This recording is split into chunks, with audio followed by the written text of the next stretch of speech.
Good evening everyone. मैं हूं अमी अंतर्ध्वनि से और आज का जो टॉपिक है वो है फीमेल्स एंड एंकालोजिंग स्पॉन्डिलाइटिस। आज हमारे साथ डॉक्टर अल्पना परमार जुड़े हुए हैं।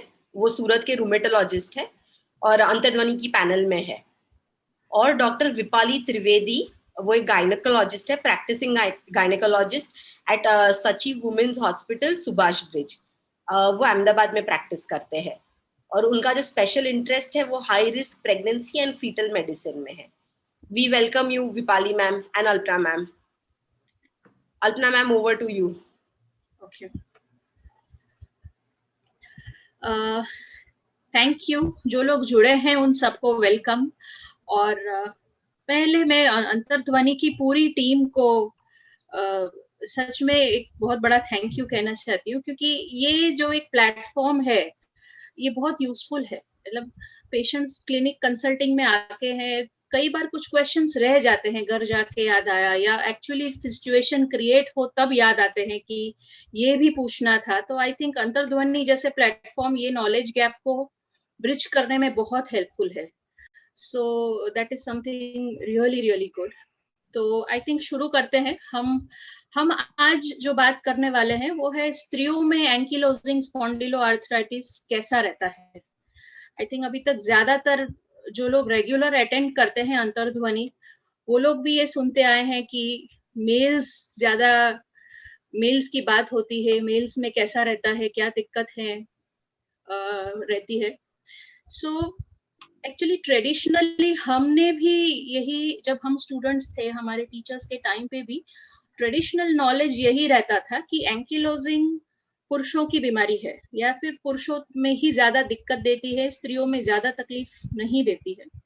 बट ओवर द टाइम जैसे नॉलेज गैदर हुआ है, साइंटिफिक लिटरेचर अपडेट हुआ है, अभी हम मानते हैं कि ऐसा नहीं है।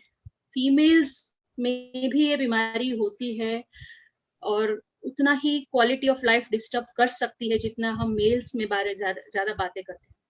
सो उसी पॉइंट ऑफ व्यू से I will start my presentation.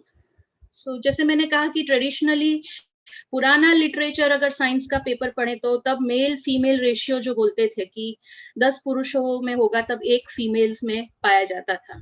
But अभी जो 4-5-6 साल पुरानी भी स्टडीज आई हैं, उसमें ये ड्रॉप हुआ है और फीमेल्स मेल्स का रेशियो ऑलमोस्ट नियर हो रहा है, 2:1। लास्ट एक स्विट्जरलैंड के पेपर में तो 1.3:1 था। सो ये डेफिनेटली अभी एक मिथ है कि स्त्रियों में बीमारी नहीं होती है। So it is not true. दूसरा कि ऐसा क्यों है, ऐसा क्यों माना जाता है।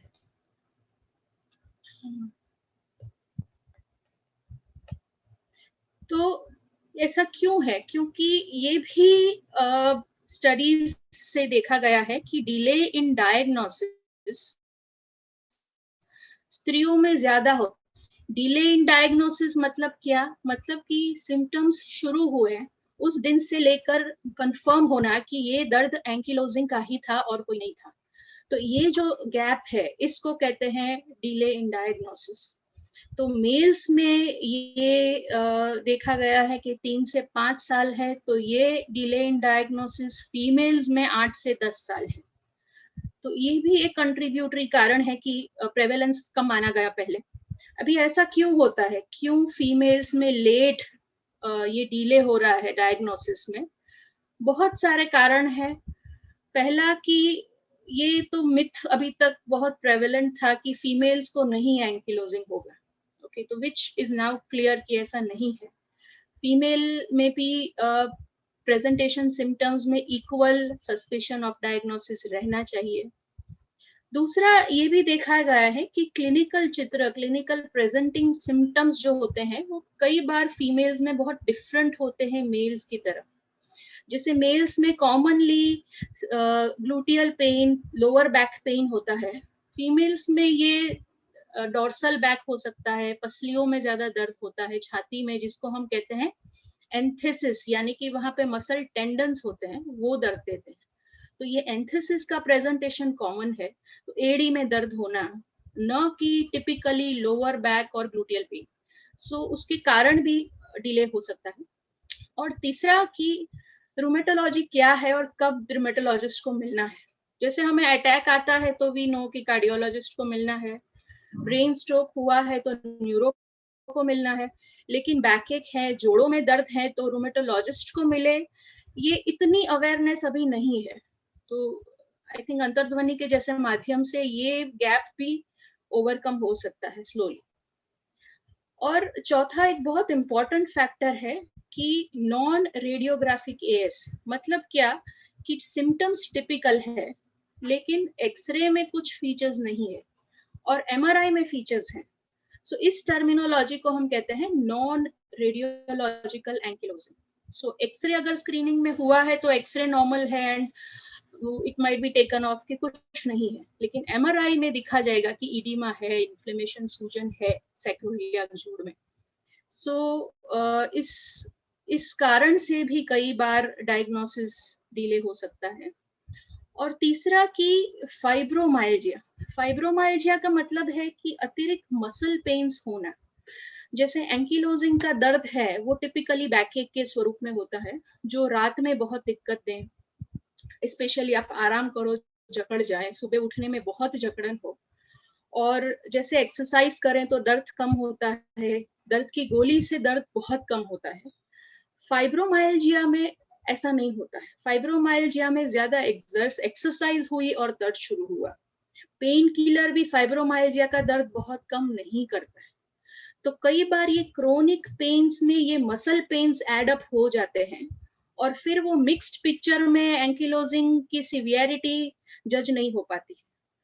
सो ये भी एक पेशेंट में जिसमें क्रोनिक पेन रहता है काफी टाइम से, ये बहुत इंपॉर्टेंट है सोचना कि ये फाइब्रोमाइल्जिक पेन ओवरलैप है कि एक्चुअली बीमारी इतनी एक्टिव है। सो ये डिफरेंशिएट हम फिर ब्लड रिपोर्ट्स, एग्जामिनेशन से और हिस्ट्री डिटेल में पूछें तो क्लियर हो जाता है कि एंकिलोजिंग है कि मसल पेन्स है ये सिर्फ। और भी बहुत काफी पेन है, जैसे लोअर बैक एक फीमेल्स में होते हैं because of other reasons, post delivery, excessive mental physical stress में भी backache is a very common symptom. Excessive house load हुआ, फीमेल्स मल्टीटास्किंग करती है अभी, बहुत कॉमनली करती है, they take care of children, working woman है, हाउसवाइफ है, मल्टीटास्किंग होता ही है। So even that can contribute, menstrual pains हो सकते हैं बैक एक के स्वरूप में। सो ये सब चीजें भी पेन में कंट्रीब्यूट करती हैं। तो कई बार एक्चुअली एंकिलोजिंग का पेन है या ये सब ओवरलैप है, वो सब एग्जामिन करके डिफरेंशिएट करना रहता है, उसमें भी डिले इन डायग्नोसिस हो सकता है। और क्या स्त्रियों में टिपिकली मेल जैसा चित्र होता है एंकिलोजिंग का? तो जैसे मैंने आगे भी कहा कि कई बार ऐसा नहीं होता है, उनको टिपिकली लंबर पेन से शुरुआत न भी हो सके, ज्यादा थोरेसिक पेन हो यानी पीठ या अपर बैक में दर्द हो, लोअर बैक में भी हो सकता है, नेक में, सर्वाइकल एरिया में भी, वहां भी रीढ़ की हड्डी है, वहां पे भी स्पाइनल जॉइंट्स है, वहां पे भी पेन हो सकता है।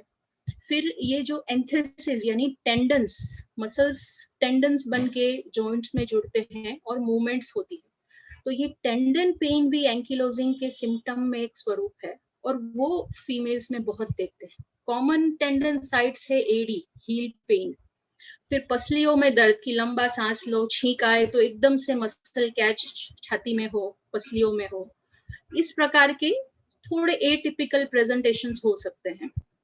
और साइंटिफिकली ये भी देखा गया है कि जोड़ों के अलावा के जो एंकिलोजिंग के लक्षण है, जैसे एंकिलोजिंग मेनली ये स्पाइन की बीमारी है, स्पाइन के जॉइंट्स को अफेक्ट करती है, कई बार हाथ पांव के जोड़ भी पकड़ती है, लेकिन जोड़ों के अलावा ये बीमारी कभी आंख पकड़ सकती है, वेरी रेयरली कोलाइटिस भी इसके साथ होता है। सो इसको हम कहते हैं जोड़ों के अलावा के लक्षण यानी एक्स्ट्रा आर्टिकुलर लक्षण। तो ये भी स्त्रियों में कॉमन होते हैं, कोलाइटिस होना, आंख में यूवियाइटिस बार बार होना, और बैक इतनी दिक्कत कभी नहीं देना, बट दे हैव स्पॉन्डिलाइटिस। सो ये भी चित्र फीमेल्स में कॉमनली देखा गया है साइंटिफिक पेपर्स। दूसरा कि पेन का परसेप्शन बहुत चीजों से अफेक्ट होता है, पेन को आप कैसे मैनेज करते हो बहुत चीजों से अफेक्ट करता है। सो अगर एक्सरसाइज के लिए टाइम नहीं मैनेज हो पा रहा है, दूसरे स्ट्रेसेस हैं, थकावट, स्लीप डिस्टर्बेंसेस, पेन के परसेप्शन को बढ़ाती है, मॉडिफाई करती है। सो ये चीजें भी कंट्रीब्यूट करती है कि पेन ज्यादा है और क्वालिटी लाइफ डिस्टर्ब्ड है, ऑल्दो एक्सरे में बहुत बड़ा चेंजेस नहीं है। So quality of life effect ज्यादा होती है, जैसे कि पुरुषों के एक्सरे और फीमेल्स एंकिलोजिंग के एक्सरे जब कंपेयर होते हैं तो इट हैज बीन सीन कि मेल्स में बहुत एडवांस्ड एक्सरे चेंजेस दिखते हैं, सीवियर फॉर्म्स दिखते हैं। फीमेल्स के एक्सरेज इतने सीवियर नहीं होते हैं, लेकिन जब हम पेन स्कोर्स देखते हैं, जो क्वालिटी ऑफ लाइफ असेसमेंट करते हैं, तो फीमेल पे इतना इम्पैक्ट आता है उसी बीमारी से। सो ये इम्पोर्टेंट है, दैट इज वाई इसको एड्रेस करना, उसको सेटल ठीक करना बहुत जरूरी। ये भी देखा गया है कि treatment response male patient female patient में अलग होते हैं, क्योंकि दोनों की फिजियोलॉजी अलग है, बीमारी का जो जेनेटिक एक्सप्रेशन है वो थोड़ा अलग है। HLA-B27 का फीमेल में प्रेवेलेंस थोड़ा कम है, मेल्स में कॉमनली पॉजिटिव आता है। सो HLA-B27 नेगेटिव हो तो कई बार बायोलॉजिक्स भी इतने इफेक्टिव नहीं होते हैं। सो ट्रीटमेंट रिस्पॉन्स हम थोड़ा डिफरेंट देखते हैं कि फीमेल्स में लैक ऑफ रिस्पॉन्स कई बार आता है। सो इसमें डिले इन डायग्नोसिस कंट्रीब्यूट करता है। और तीसरा एक्सरसाइज भी, जैसे कॉमनली फीमेल पेशेंट्स कहते हैं कि I can not manage time, मेरे से सुबह टाइम नहीं मैनेज होता है, एक्सरसाइज नहीं होता है। जैसे मेल पेशेंट्स बहुत रिलीजियसली करते हैं कि हाँ हम कर रहे हैं।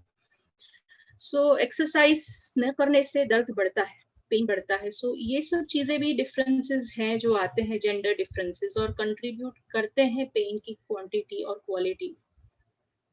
ओबेसिटी अगर है तो ओबेसिटी भी दर्द की क्वालिटी में इफेक्ट करता है। और जैसे हमने कहा कि फाइब्रोमाइल्जिया यानी मांसपेशियों का पेन भी अगर साथ में एडिशनल ऐड हुआ है बिकॉज ऑफ टायर्डनेस, नींद की कमी, या कई बार बीमारी के कारण इतनी परेशान होना और स्ट्रेस में आ जाना, ये सब भी अतिरिक्त मसल पेन्स बढ़ा सकते हैं। तो एक्सरसाइज उसमें बहुत हेल्प करता है। So overall I would say कि भले एक्सरे का प्रोग्रेशन थियोरेटिकली माना जाता है कि पुरुषों में बहुत एडवांस्ड होता है, मेल फीमेल्स में एक्सरे इतने खराब नहीं दिखते हैं, लेकिन पेन की मात्रा कई बार दोनों में इक्वल या फीमेल्स में ज्यादा भी हो सकती है, और quality of life impact female में ज्यादा हो सकती है। सो ओवरऑल जैसे हमने बातें की कि फीमेल एंगस्पॉन में हम जो देखते हैं कि थोड़ा डिले इन डायग्नोसिस ज्यादा होता है। एटिपिकल प्रेजेंटेशंस ध्यान में रखें, एक्सरे नॉर्मल है लेकिन पेन टिपिकल है तो MRI करके कंफर्म करें कि इन्फ्लेमेशन तो है। और फंक्शनल डिसेबिलिटी को एड्रेस करें कि उसकी रोजाना लाइफ में ये कितना डिस्टर्ब कर रहा है, क्यों कर रहा है, इट इज जस्ट द सूजन है, इन्फ्लेमेशन है, या बाकी क्या पैरामीटर्स है जिनको ठीक करना बहुत जरूरी है। कि एक्सरसाइज नहीं हो रही है तो क्या रास्ता है, नींद डिस्टर्ब हो रही है तो क्या रास्ता है।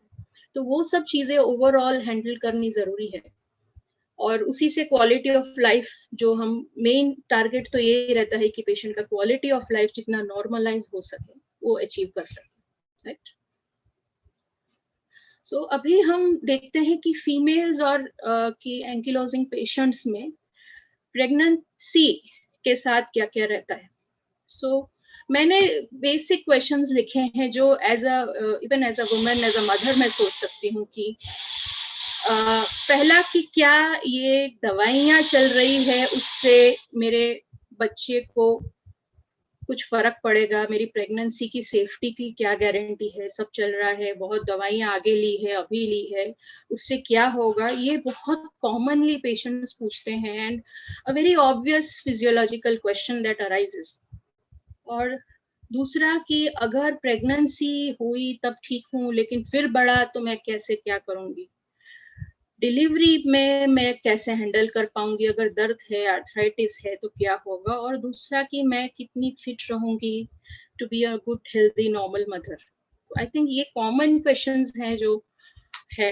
अभी दवाइयों की अगर हम बात करें, बेस्ट थिंग है जो हम हर फीमेल पेशेंट को कहते हैं कि आप प्रेगनेंसी प्लान करो। आपका बीमारी का जब स्टेबल फेज आ जाए, आप मिनिमलिस्टिक मेडिसिन पे आ जाए, और तब उस कुछ दवाइयाँ आर्थराइटिस की प्रेगनेंसी में सेफ हैं, कुछ दवाइयाँ नहीं दे सकते प्रेगनेंसी में, रेदर कुछ महीने पहले से बंद करनी होती है, जैसे मीथोट्रेक्सेट है, तो वो प्रेगनेंसी रहे उसके 3 महीने पहले से वो बंद होनी जरूरी है, तभी उसकी सेफ्टी 100% गारंटीड है।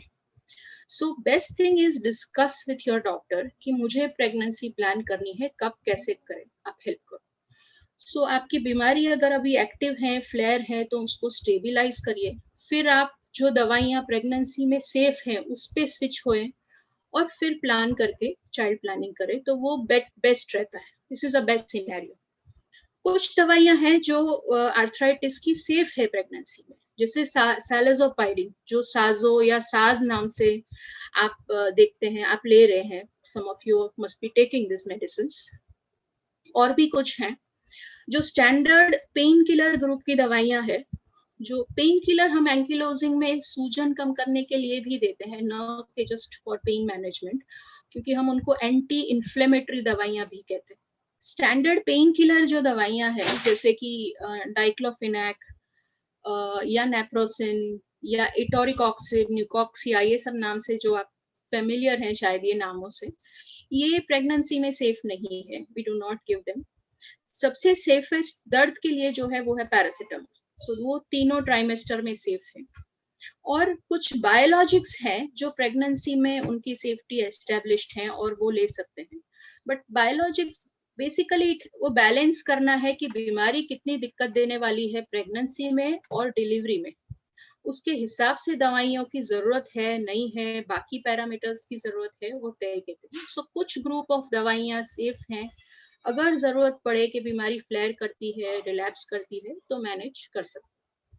लेकिन इन सब के साथ जरूरी है कि एक्सरसाइज जो हमारा बेस है ट्रीटमेंट का, एंकिलोजिंग के पेशेंट्स का विदाउट प्रेगनेंसी, वो कंटिन्यू रहता है।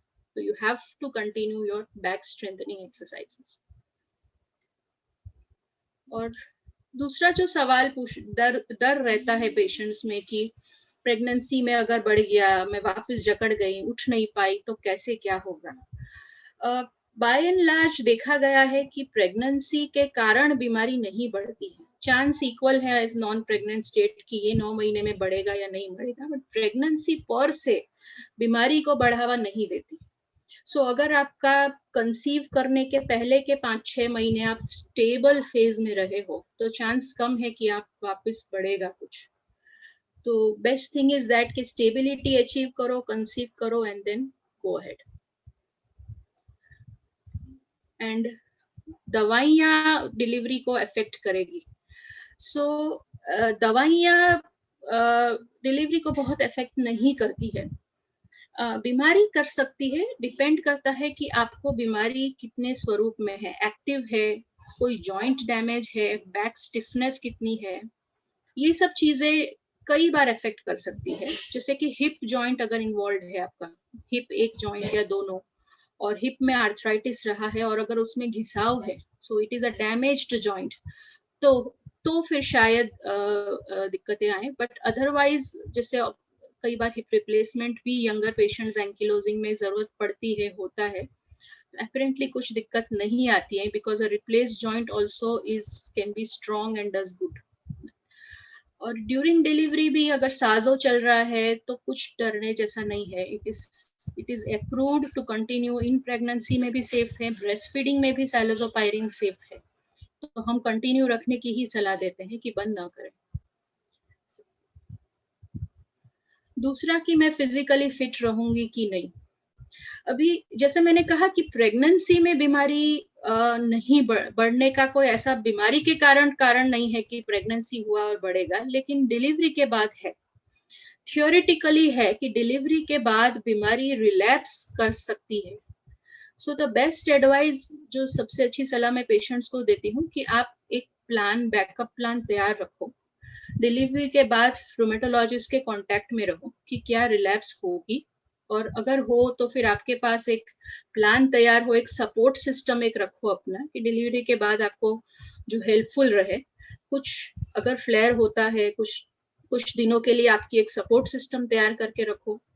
विद इन 4 वीक्स डिलीवरी के बाद रूमेटोलॉजिस्ट के कांटेक्ट में आओ क्योंकि पहले डिलीवरी के बाद के 3 महीने में रिलैप्सेस होते हैं। रूमेटोलॉजिकल काफी डिजीजेस के होते हैं, इवन रूमेटॉइड आर्थराइटिस में, एंकिलोजिंग में भी फ्लेयर हो सकता है। तो क्लोज वॉच रखो, पहले से प्लान करके रखो, सपोर्ट सिस्टम रखो, तो हैंडल हो जाता है सिचुएशन। और अगर आप एक्सरसाइज कर रहे हो, रेगुलरली बीमारी पे वॉच रख रहे हो, तो आप अच्छे फिजिकली फिट हो ही सकते हो और बेबी का टेक केयर अच्छे से कर ही सकते हो। सो वो एक पॉजिटिव अप्रोच रहता है तो दिक्कत नहीं आती है, वो बहुत जरूरी है। ओके, सो आई थिंक ये कॉमन चीजें हैं जो मैंने लिखी है। फिर बाकी अगर कोई पूछना चाहे तो we can discuss that on. So thank you Alpana ma'am. अब आज हमारे साथ अभिषेक त्रिपाठी जी जुड़े हुए हैं। वो एक एंकाइलोजिंग स्पॉन्डिलाइटिस के पेशेंट है और काफी टाइम से अंतर्ध्वनि में एक्टिव मेंबर भी है। वो उनकी लाइफ की जर्नी, उनको एंकाइलोजिंग स्पॉन्डिलाइटिस कैसे हुआ था, कब हुआ है, वो उनके कैसा टेक केयर कर रहे हैं, वो सब हमारे साथ आप शेयर करेंगे। अभिषेक जी। Hello everyone. सबसे पहले अंतर्ध्वनि को पूरे पेशेंट कम्युनिटी की तरफ से बहुत बहुत धन्यवाद, और इनका तालियां बजा के स्वागत करना चाहिए। ये एक पेशेंट कम्युनिटी के लिए एक बहुत ही बेहतरीन काम कर रहे हैं। डॉक्टर्स को थैंक यू पैनल के। एंकाइलोजिंग स्पॉन्डिलाइटिस एक ऐसी बीमारी है जो जादू की तरह है, किसी को कम, किसी को ज्यादा, किसी को बहुत ज्यादा, किसी को बहुत कम। ये बहुत ही वेरी करती है, शायद बाकी ऐसी किसी बीमारी में नहीं होता, या ऑटो इम्यून क्लास की है इसलिए होता है। मेरा नाम अभिषेक त्रिपाठी है और मेरी उम्र 28 ईयर्स है, और मुझे पिछले 20 साल से, लगभग 2002 से एंकाइलोजिंग के सिम्टम्स आए। 7-8 साल लग गया इसको डायग्नोस होने में। मैं बनारस वाराणसी यूपी का रहने वाला हूँ, और वहाँ पे बनारस हिंदू यूनिवर्सिटी में डॉक्टर सर सुंदरलाल चिकित्सालय है, जहाँ पे ऑर्थो के डॉक्टर्स को हमने दिखाया, न्यूरो को दिखाया, और इस तरह भटकते भटकते 7-8 साल बाद रिमेटोलॉजिस्ट के पास पहुंचे और उन्होंने बताया कि एंकाइलोजिंग स्पॉन्डिलाइटिस है। ये नाम अभी जितना आसानी से मैं ले रहा हूँ, इसकी स्पेलिंग ही बड़ी कठिन है। एक नॉर्मल पेशेंट इसे कैसे स्पेल करे, कैसे प्रोनाउंस करे, और फिर कैसे इसके साथ रहे, सब कुछ कठिन है। बीच में एक टाइम मेरे साथ ऐसा भी आया था 10th में, जब मुझे लगा कि मैं अपनी एजुकेशन आगे नहीं बढ़ा पाऊंगा। मेरे पेरेंट्स इस बात को मान लिए थे कि मैं उनकी पेंशन पे अपनी आगे की लाइफ सस्टेन करने वाला हूँ, बट गॉड का ग्रेस रहा, कुछ दवाइयों का असर रहा, और मैं अभी गवर्नमेंट ऑफ इंडिया में ग्रुप ए ऑफिसर हूँ, और मेरी पोस्टिंग अभी मध्य प्रदेश में है। रिसेंटली दिसंबर में मैंने शादी भी करी। और एंकाइलोजिंग पेशेंट बीमारी एक ऐसी है कि इंडिया के यंग चैम्प को बहुत धीरे धीरे धीरे धीरे खा रही है। इससे बहुत सारे चैलेंजेस हैं, पेशेंट्स को समझ में नहीं आ पाता। 17-18 साल की उम्र के बच्चों को ये बीमारी होती है, घुटने में दर्द होता है, हिप में दर्द होता है। शुरुआत में घर वाले कहते हैं कि पढ़ाई नहीं करना चाहता, नखड़ा करता है, इस तरह की चीजें बड़ी कॉमन सी हैं, सुनने में हंसी आएगी सबको, बट हकीकत यही है। जब उसके करियर को बनाने का उसका पीक टाइम रहता है, तब वो डिस्टर्ब हो जाता है, और उससे डिप्रेशन आता है और सुसाइडल थॉट्स आते हैं। मुझे बहुत सुसाइडल थॉट्स रहे हैं, बहुत टाइम मैं डिप्रेशन में भी रहा हूँ, बट एनी हाउ मैं उससे ओवरकम किया, और अभी चल रही है कहानी। मैं अभी बायोलॉजिक्स पे हूँ। फिजियोथेरेपी एक इम्पोर्टेंट रोल प्ले करती है, फिजियोथेरेपी सेशन मेरा डेली चलता है, और दवाएं चलती हैं, और योगा हो जाता है। उतना रिगरसली तो नहीं हो पाता, बट कभी कभी हो जाता है, मिस भी होता है। ऑफिस की टाइमिंग नहीं उतना पैरेलली हो पाती है कि हो पाए। और रिमेटोलॉजी मेडिसिन की एक नई ब्रांच है कंपैरेटिवली बाकी ब्रांचेस से। तो डॉक्टर्स की संख्या भी कम है। बड़े अस्पताल बड़े शहरों में ही मिलती है, मध्यम शहरों में, ग्रुप बी सिटीज में रिमेटोलॉजी ब्रांच नहीं होती है। जनरली पेशेंट्स के साथ होता क्या है कि उन्हें हड्डी में दर्द होता है, तो एक लेमैन की लैंग्वेज में वो समझते हैं कि ऑर्थो का कोई इशू है, तो वो ऑर्थो के पास जाते हैं। फिर उन्हें कोई समझदार इंसान अगर बुद्धि देता है तो वो नस की बीमारी बताता है और उसे न्यूरो के पास भेजता है एडवांस। और अगर ऑर्थो और न्यूरो का डॉक्टर अगर यंग जनरेशन का है और वो स्पॉन्डिलाइटिस और रिमेटोलॉजी से अवेयर है, तो वो रिमेटोलॉजी को रेफर कर देगा, अदरवाइज वो गलत इलाज करता रहेगा और पेशेंट को खराब कर देता है।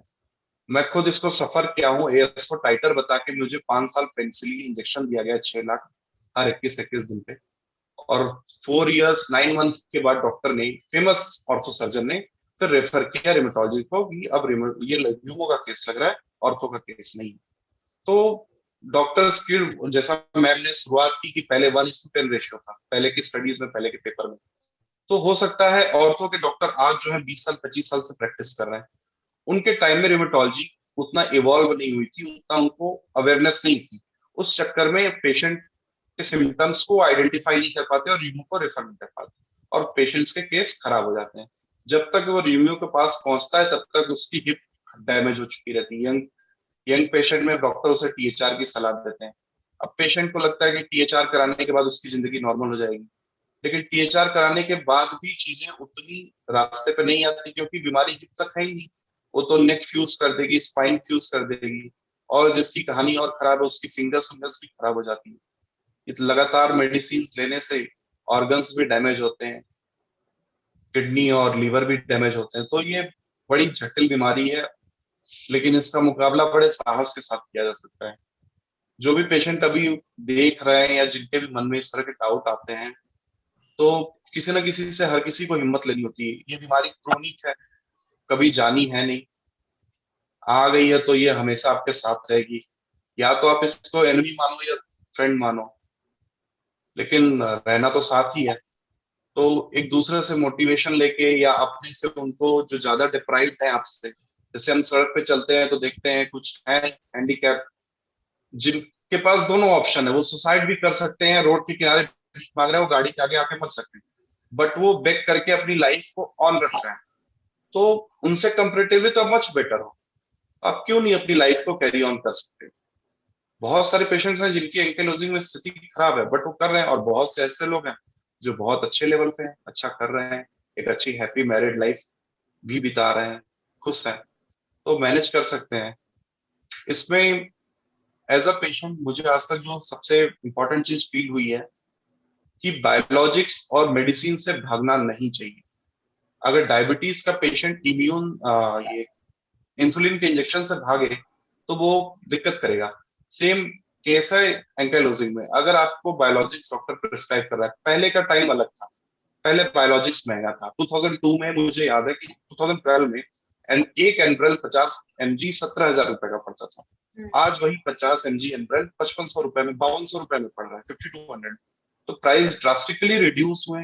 साथ साथ एक इनकी नई क्लास आई है बायोलॉजिक्स के अलावा, जो और सस्ते में आए हैं, तो मोर और less everyone could afford it. और इंडियन डॉक्टर्स थोड़े जुगाड़ सिस्टम से चलते हैं, यूरोपियन सिस्टम की तरह पर्टिकुलरली स्टिक डोजेस के लिए नहीं होते हैं, वो पेशेंट की कंडीशन को समझ के अल्टर कर देते हैं। तो आप उनके हिसाब से चल सकते हो, बायोलॉजिक्स या मेडिसिन से मत भागे। फिजियोथेरेपी एक बहुत ही इंपॉर्टेंट चीज है एंकाइलोजिंग में। आपको स्ट्रेचिंग करनी है। आपको डॉक्टर ये नहीं कह रहा कि वेट लिफ्टिंग कीजिए, जूडो लड़िए, कसरत लड़िए, लेकिन स्ट्रेचिंग और स्ट्रेचिंग के साथ फिजियोथेरेपी और योगा सेशंस कंटिन्यू करिए, तभी ये लड़ाई लड़ते रहेंगे। बाकी इतनी भी बड़ी चीज नहीं है कि इंसान हार मान जाए। इसमें आपकी डेथ नहीं होनी है, पर सफरिंग है, डेली की सफरिंग है। आपको पेन होगा, आप एक्सक्यूज नहीं दे सकते, आपको परफॉर्म दूसरे आदमियों की तरह ही करनी है। आपको ऑफिस की ड्यूटी भी करनी है, आप घर के भी काम करने हैं, सब कुछ अटेंड करना है, कहीं आप पीछे नहीं हो सकते। उसके बाद होता क्या है कि अब जैसे हिप में पेन है, तो पेशेंट सही से चल नहीं पाएगा, उसको चलने में दिक्कत होगी, तो कोई उसको पोक करेगा कि क्या इशू है। तो एक तो वो उसको कोप अप कर रहा है कि हाँ मैं ठीक हूँ, मैं कर ले रहा हूँ, और दूसरा कोई पोक करेगा। उसका इंटेंशन सही भी होगा, गलत भी हो सकता है, दोनों इंटेंशन हो सकता है। वो आपके वेलबींग के लिए भी पूछ सकता है और चढ़ाने के लिए भी पूछ सकता है। मैं क्लास 7th 8th में था, तो मुझे हिप में पेन होता था, तो मैं चल नहीं पाता था, तो बाकी बच्चे मुझे लंगड़ा लंगड़ा करके बुलाते थे उस समय। तो मेरे माइंड पे बड़ा बैड इंप्रेशन पड़ता था उसका, घर के नीचे आके लंगड़ा करके चिल्लाते थे। और एक क्लास 9th में हिंदी के चैप्टर में एक लेसन था, उसमें कुछ लंगड़े आदमी पे था, तो मुझे वो रेफर करके ओमकारा मूवी में लंगड़ा त्यागी एक कैरेक्टर है, उसको रेफर करके मेरा नाम लंगड़ा त्यागी रख दिया। तो फनी इंसिडेंट्स थे, आज समझ में आता है। लेकिन आप अपनी लड़ाई मत छोड़िए, आपको लड़ना है, दवाइयां खानी है, स्ट्रेचिंग करनी है, फिजियोथेरेपी करनी है, रिलीजियसली काम कीजिए, हो जाएगा, इतना भी कठिन नहीं है। तो एंकाइलोजिंग है, hard to pronounce, hard to spell, hard to live, but you have to do, there is no other option. जैसा मैम ने बताया कि लेडीज में पहले स्टडीज में कम था, अभी स्टडीज में इतना ज्यादा निकल रहा है, नई स्टडीज आ रही हैं। तो अभी जैसे मुझे भी इनकी प्रेजेंटेशन से पहले था कि लेडीज में कम होता है, लेकिन इन्होंने बताया हिप में सिम्टम्स नहीं होते हैं, बाकी जगह सिम्टम्स होते हैं, एक्सरे में रेडियोलॉजिकल डैमेज उतने नहीं होते हैं, तो इसलिए डायग्नोस नहीं हो पाते हैं। जैसे HLA-B27 पॉजिटिव और निगेटिव, इंटरेस्टिंगली मेरे भाई का HLA-B27 निगेटिव है, बट उसे भी एंकाइलोजिंग है, और वो भी बायोलॉजिक्स पे है। तो मुझे उस चीज से था, तो उसके सिम्टम्स में इजीली डायग्नोस हो गया। तो चल रहा है, हार्ड था पेरेंट्स के लिए, हार्ड था हमारे लिए, but there is no other way out other than fighting with it. Thank you. Thank you Abhishek ji. Doctor Vipali. First of all good evening to all of you, जितने भी लोग जुड़े हैं उसको मेरा सादर नमस्कार एंड थैंक्स टू आदर ध्वनि फॉर हिज एक्टिविटी। आज बात करने जा रहे हैं एज पेशेंट और फीमेल का जो क्या क्या इफेक्ट हो सकता है। मैडम ने थोड़ा एक्सप्लेन तो कर ही लिया है, उससे हम थोड़े डिटेल में आगे जाते हैं। तो मैंने डिवाइड किया है ग्रुप्स में कि फर्स्ट एक टीनेज ग्रुप में हम डिसाइड करते हैं, फिर रिप्रोडक्टिव एज का ग्रुप डिसाइड करते हैं, then premenopausal and menopausal group में हम जाएंगे। तो फर्स्ट ऑफ ऑल हम प्यूबर्टी एज, जो टीनेज ग्रुप बोलते हैं, प्यूबर्टी एज ग्रुप बोलते हैं, उसमें क्या क्या दिक्कतें बेबी पेशेंट को आ सकती है। तो उसमें आमतौर पे ऐसे कंप्लेंट्स होती है पेशेंट की, इरेगुलर मेंसेस, जब मेंसेस स्टार्ट होता है, मीनार्की होती है तो इरेगुलर मेंसेस होता है, हैवी पीरियड्स आता है, कंटिन्यूस ब्लीडिंग रहता है और डिस्मेनोरिया होता है। जो आगे के सिम्टम्स बोले irregular menses and heavy periods, वो नॉर्मल पेशेंट और एज पेशेंट में नॉर्मली होते हैं, उसमें कोई ज्यादातर उसमें इंसिडेंस नहीं कि उसमें हाई होते हैं। तो जो डिस्मेनोरिया होता है, बिकॉज डिस्मेनोरिया से कंजेस्टिव पैथोलॉजी से होता है, और एज पेशेंट में पैल्विस में ज्यादातर इन्फ्लामेशन होते हैं, तो इन्फ्लामेशन से कंडीशन बढ़ जाता है, तो डिस्मेनोरिया का चांसेस थोड़े और बढ़ ही जाते हैं। वो हम मैनेज कर सकते हैं, पेशेंट को बोलते हैं कि आप पहले हॉट फर्मेंटेशन करो या तो सिंपल एनेस्थेटिक से पर रिलीव हो जाते हैं। बस पेशेंट को एक्सप्लेन करना है कि क्या करना है आपको। थर्ड बात आती है PMS, मतलब सिम्टम्स, प्री मेंस्ट्रुअल सिंड्रोम्स बोलते हैं उसको। प्री मेंस्ट्रुअल सिम्टम्स में क्या क्या होता है और क्यों होता है। प्री मेंस्ट्रुअल सिंड्रोम में पेशेंट को पता नहीं चलता कि उसको कुछ हो रहा है, वो एकदम चिड़चिड़ापन आ जाता है, मूड चेंजेस हो जाता है, कभी एकदम गुस्सा आ जाता है, कभी एकदम इरिटेबल हो जाता है, कभी डिप्रेशन आ जाता है, कभी रोने लगते हैं, और लगता है कुछ भी काम नहीं कर, इतनी थकान लग रही है, पता नहीं चलता क्रैम्प्स क्यों हो रहे हैं। ये सब उसको प्री मेंस्ट्रुअल सिंड्रोम बोलते हैं। ये बिकॉज ऑफ हार्मोन चेंज होता है। हमारे जो पीरियड्स आने के पहले 15 दिन होते हैं उसको फॉलिकुलर फेज बोलते हैं, उसमें थोड़े हार्मोन्स होते हैं, एस्ट्रोजन प्रोजेस्टेरोन का बहुत ही मात्रा में हमारे बॉडी में होते हैं। जब पीरियड्स आने वाले उसके हफ्ते पहले या 10 दिन पहले एस्ट्रोजन का विड्रॉल हो जाता है और धीरे धीरे प्रोजेस्टेरोन विड्रॉ हो जाते हैं। तो जो सडन विड्रॉल ऑफ एस्ट्रोजन उसको हमारा बॉडी कोप अप नहीं कर पाते और ये सब सिम्टम्स होते हैं। तो पेशेंट को पहले समझना है कि ये सिम्टम्स बिकॉज ऑफ हार्मोनल है और उससे कैसे छुटकारा पा सकते हैं। तो first of all lifestyle modification करना है कि थोड़ा योगा कर लिया हमने, थोड़ा मेडिटेशन कर लिया, थोड़ा एक्सरसाइज कर लिया, थोड़ा डाइट में चेंज कर लिया कि चलो हाई स्टोनिक एक्टिविटी वाला थोड़ा डाइट खा लेते हैं, थोड़ा एलिवेटेड वाले चॉकलेट्स जैसा खा लेते हैं, तो हमें थोड़ा सही हो जाता है। अगर इससे सही नहीं होता है तो उसके लिए मेडिकेशन भी अवेलेबल होती है कि इवनिंग प्रिमरोज ऑयल जैसे मेडिसिन होते हैं, वो लेने से फायदा हो जाता है। तो ये जो सिम्टम्स है मेंस्ट्रुअल सिम्टम, वो प्यूबर्टी एज में भी होता है और रिप्रोडक्टिव एज में भी होता है। तो नाउ हमारा जो मोस्ट कॉमन फेज है 20 to 45 ईयर्स का जो एज ग्रुप है, रिप्रोडक्टिव एज ग्रुप, उसमें क्या क्या दिक्कतें हो सकती है और उसको हम कैसे ओवरकम कर सकते हैं, क्योंकि most of the patient falls in this group. और वो इस ग्रुप में पेशेंट को बहुत सारी क्वेश्चनरीज होती है कि क्या होगा, कैसे होगा, वो सब होता है। सबसे पहले तो 20 साल क्या होता है, तो उसे प्रोफेशनल लाइफ भी होती है कि प्रोफेशनली मेरे इतनी मेरी लाइबिलिटीज है, इतनी तकलीफ है शरीर में, तो मैं प्रोफेशनली कैसी फील्ड चूज करूँ कि जिससे मेरा डिसीज के साथ कोप अप कर पाऊँ। अगर डिसीज कंट्रोल है तो प्रोफेशनली कोई चैलेंज नहीं होते, आप जैसे भी करना चाहते हो आपकी परस्यू कर सकते हो। उसके बाद बात आती है कि शादी और मैरिज करके सेटल होने की। तो पेशेंट को एक स्टिग्मा होता है कि मुझे डिसीज है, अगर कोई डिफॉर्मिटीज है तो मैं शादी कर सकती हूँ कि नहीं। अगर शादी करने के टाइम मैं बता दूंगी कि मुझे ये डिसीज है, तो इन लॉज या के जिसके भी होने वाली है शादी, वो लोग क्या सोचेंगे, स्टिग्मा होता है। तो उसके लिए सबसे पहले पूरे फैमिली को समझना पड़े कि डिसीज क्या है, कि कैसा है।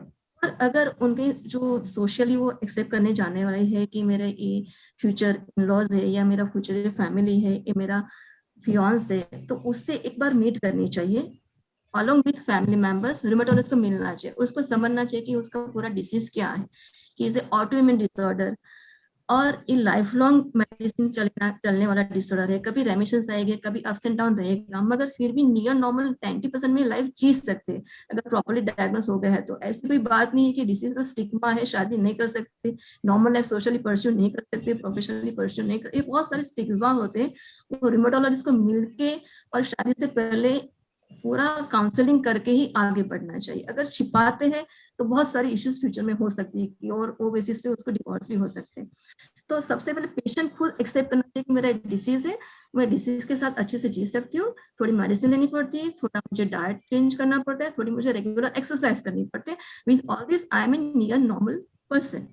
तो वो खुद को एक्सेप्ट करना है और दूसरी सामने वाले फैमिली को उसको एक काउंसिल करना है। उसके बाद चलो शादी होने की है तो सोचते कि को शादी तो कर लेते हैं, मगर इसको डिसीज से तो बच्चा होगा कि नहीं। हमारी लैंग्वेज को वंध्यत्व या तो इनफर्टिलिटी बोलते हैं। तो इनफर्टिलिटी के चांसेस कितने होते हैं? इनफर्टिलिटी के चांसेस कोई भी ज्यादा नहीं होते एज ग्रुप में, नॉर्मल पेशेंट में होते, वही रीजन से होते। ऐसा नहीं कि एज है तो वो मोर प्रोन टू इनफर्टिलिटी, ऐसा कुछ भी नहीं है। तो वो भी अगर रिएश्योर करना है कि वो मोर प्रोन नहीं है, she can have a babies, ठीक है। इवन 90% में प्रेगनेंसी रुकने के बाद भी नॉर्मली आउटकम आता है, ओनली 10%, वो तो नॉर्मल ऑब्स्टेट्रिक्स में भी 10% में एब्नॉर्मल आउटकम आता ही है। उसके बाद सोचते हैं कि आपने बोला तो जेनेटिक डिसऑर्डर है, HLV27 के बारे में बहुत सुना है, बहुत गूगल किया है और हमने देखा है कि ये तो फैमिली में रन करता है। तो उसके लिए हम क्या समझाएंगे पेशेंट को? तो हम बताएंगे कि HLA-B27 पॉजिटिव होना जरूरी नहीं है कि डिसीज का पॉजिटिव होना, ये ऑटोसोमल डोमिनेंट है। अगर आप में है तो आपके बेबी में 50% चांसेस है कि एक जीन आएगा, उसका मतलब नहीं है कि आपको डिसीज आएगा। ऐसा है कि अगर फीमेल में HLA-B27 पॉजिटिव है तो उसके बेबी में अगर ट्रांसफर हो गया है, उसके बाद उसको एएस होने की पॉसिबिलिटी ओनली 7 to 10% होती है। अगर मेल में होती है पेरेंट्स में तो 20% नियर होती है। तो पेशेंट को प्रॉपर काउंसिल करना पड़ता है, क्योंकि वो उससे संबंध है HLA-B27 पॉजिटिव मतलब कि you are prone to that, नहीं दे वांट कि उसमें कोई प्रेनेटल जेनेटिक डायग्नोसिस हो सकता है कि चलो हम एमनियोसेंटिस या कोरियन करके डिसाइड करें कि जीन है, जीन नहीं है कि हमें कंटिन्यू करना, डिसकंटिन्यू करना। ऐसा कुछ भी ये प्रोसीजर हम नहीं कर सकते on the basis of this autosomal dominant, but इससे नियर नॉर्मल लाइफ हो सकती है। ओनली 7% कोरिलेशन है, इसलिए ये हम एडवाइस नहीं करेंगे। हमें पेशेंट पूछने आते हैं कि मैं ये जानना चाहती हूँ, तो हम डिनाई करते हैं कि ये जानना जरूरी नहीं है, ऑथेंटिक नहीं है ये। उसके बाद पेशेंट ने बोला कि चलो हमारी शादी हो गई, ये सब हमने समझ लिया, फिर हमें बेबी प्लान करना है, तो हम बेबी कैसे प्लान कर सकते हैं? तो हमें बोलते हैं कि बेबी आपको प्लान करना है, एक्सीडेंटल प्रेगनेंसी नहीं रखनी है, फॉर श्योर नहीं रखनी। सबसे पहले आपको आपके रूमेटोलॉजिस्ट के पास जाके डिसाइड करना है कि आपका डिसीज रेमिशन में है कि नहीं। तो पेशेंट बोलते कि नहीं मुझे पेन वगैरह कम हो रहे हैं, मेरे सिम्टम्स नहीं है, तो मैंने सोच लिया कि मेरा रेमिशन में। ऐसा नहीं होता है, आपके सिम्टम्स परस्पेक्टिव देखना होता है। डॉक्टर आपको डायरेक्ट क्वेश्चन करेंगे कि आपको ये पेन हो रहा है, कि जो भी आपके डायरेक्ट क्वेश्चन ही से पता चलेगा। और साथ में कि आपका डिसीज कितना प्रोग्रेस है, आपको यूवीआईटिस होता है कि इरिटेबल बाउल सिंड्रोम, उसके लिए भी डायरेक्ट क्वेश्चन करके पूछेंगे। फिर उसके साइन देखेंगे। फिर जो inflammatory marker nowadays everybody is knowing about this CRP and ESR because of this Covid. तो देख के भी देखते हैं कि पहले इतना था अभी कम हुआ है, तो रेमिशन में है वो दिखाएंगे। और सबसे बड़ी बात, मैडम ने भी बोला कि एक्सरे फाइंडिंग्स इतने प्रोनाउंस नहीं होते फीमेल पेशेंट में, फिर भी प्री प्रेगनेंसी हम एक एक्सरे करवाना चाहेंगे और MRI भी करवाना चाहेंगे, क्योंकि during pregnancy to cut short the patient pain हम डिलीवरी में रीजनल एनेस्थेसिया देते हैं, either in form of epidural और स्पाइन एनेस्थेसिया। तो उस टाइम एनेस्थेसिया में मांगे कि पेशेंट का एक्सरे क्या है। During pregnancy unless it is most urgent तो हम नहीं करवा सकते। तो प्री प्रेगनेंसी एक्सरे से वो देख सकते हैं कि उसकी डिसीज कितनी प्रोग्रेस है, वेदर हम दे सकते हैं रीजनल एनेस्थेसिया और नहीं दे सकते। तो प्री प्रेगनेंसी एक्सरे और MRI भी हमारे लिए नेसेसरी है। तो ये हो गया कि प्री प्रेगनेंसी इन्वेस्टिगेशन करने का होता है। उसके बाद आती है कि चेंज ऑफ मेडिसिन, कि मैडम ने बताया कि मोस्ट ऑफ उसमें 3 टाइप्स की मेन मेडिसिन होती है। तो NSAID होती है और एक आपकी DMARDs होती है और तीसरी आपकी बायोलॉजिक्स होती है। तो उसमें भी NSAID में भी हमने देखा है कि पेशेंट जो इंडोमेथासिन पे मोस्ट कॉमनली कई बार होते हैं, नेप्रोजिन पे होते हैं और कॉक्स इनहिबिटर्स पे होते हैं, वो सब ड्रग अगर हो सके, और हमने बोला है कि रेमिशन के बाद ही प्रेगनेंसी प्लान करनी है, तो वो ड्रग हो सके तो अवॉइड करनी है, सिंपल पैरासिटामोल से चल सके तो चलाना है बिफोर प्लानिंग प्रेगनेंसी ऑल्सो। और अगर पेशेंट DMARDs पे मोस्टली तो पेरिफेरल आर्थराइटिस ज्यादा होता है तो ये आप लोग मिथोट्रेक्सेट देते हो इस चीज में, मगर methotrexate big no for this because it is proven teratogens, वो एम्ब्रियोटॉक्सिक है, फिटोटॉक्सिक है, अगर वो चल रही है तो हम प्रेगनेंसी प्लान नहीं कर सकते। अगर एक्सीडेंटली रुक गई है तो हम पेशेंट को बताते हैं कि इससे बहुत सारी बर्थ डिफेक्ट आ सकती है, आपको बेबी नहीं कंटिन्यू करना है, इट इज प्रूवन टेरोटोजेंस। और मिथोट्रेक्सेट ऐसी ड्रग है कि प्रेगनेंसी प्लान करने से 3-4 महीने, इसे एंटीफोल है, 3-4 महीने पहले आपको बंद करनी है। बंद करनी ऐसा सुना है, ऐसा देखा है, तो पेशेंट खुद बंद कर ले कि हमने प्रेगनेंसी प्लान करनी है तो हमने दवाई बंद कर दी, दवाई बंद कर दी, वापस उसका डिसीज बढ़ गया, वापस तकलीफ चालू हो गई, तो खुद ब खुद बंद नहीं करनी। ये वर्ड बारी बारी रिपीट करते हैं कि आपको प्रेगनेंसी प्लान करने से पहले रूममेट को मिलना है और मिलना है, मैडम को मिलके या सर को मिलके आपको डिसाइड करना है कि आपको बंद करनी है, उसके साथ आप कौन सी दवाई है जिससे आप कंफर्टेबल हो वो दवाई चालू करनी। मैडम को पता है कि आप चालू करने जा रहे हो प्रेगनेंसी प्लानिंग, तो ऐसी ड्रग देंगे कि जो प्रेगनेंसी में और बच्चा रखने के पेरी कंसेप्शन टाइम में सेफ हो, ऐसी दवाई आप चालू कर सकते हो। और गायने की तरफ से हम आपको फॉलिक एसिड B12 की दवाई देते हैं, ये जैसे बेबी में मिस्ड एबॉर्शन के चांसेस कम हो जाते हैं और न्यूरोटिव डिफेक्ट चांसेस भी कम हो जाते हैं। चलो बच्चा आपने प्लानिंग कर लिया, बच्चा रुक गया, बराबर। बच्चा रुकने के बाद हमारे पास जब पेशेंट आते हैं तो फर्स्ट ट्राइमेस्टर में कंप्लेंट्स क्या क्या होती है, नौशिया होता है, वॉमिटिंग होते हैं, इजी फटिकेबिलिटी होती है, कुछ खाने का मन नहीं कर रहा है, थोड़ा सा ड्राउसी फील कर रहे हैं, वो सब, और वीकनेस ज्यादा लगती है। ये सब यूजुअली OAS वाले पेशेंट में थोड़ा ज्यादा ही होता है। बिफोर प्लानिंग प्रेगनेंसी भी होता है तो उसमें थोड़े बहुत चांसेस ऐसा है कि थोड़े अग्रावेट होते हैं सिम्टम्स, नॉर्मल पेशेंट से थोड़े ज्यादा फील करते हैं, उसके लिए मेडिसिन आती है, उससे फायदा हो सकता है।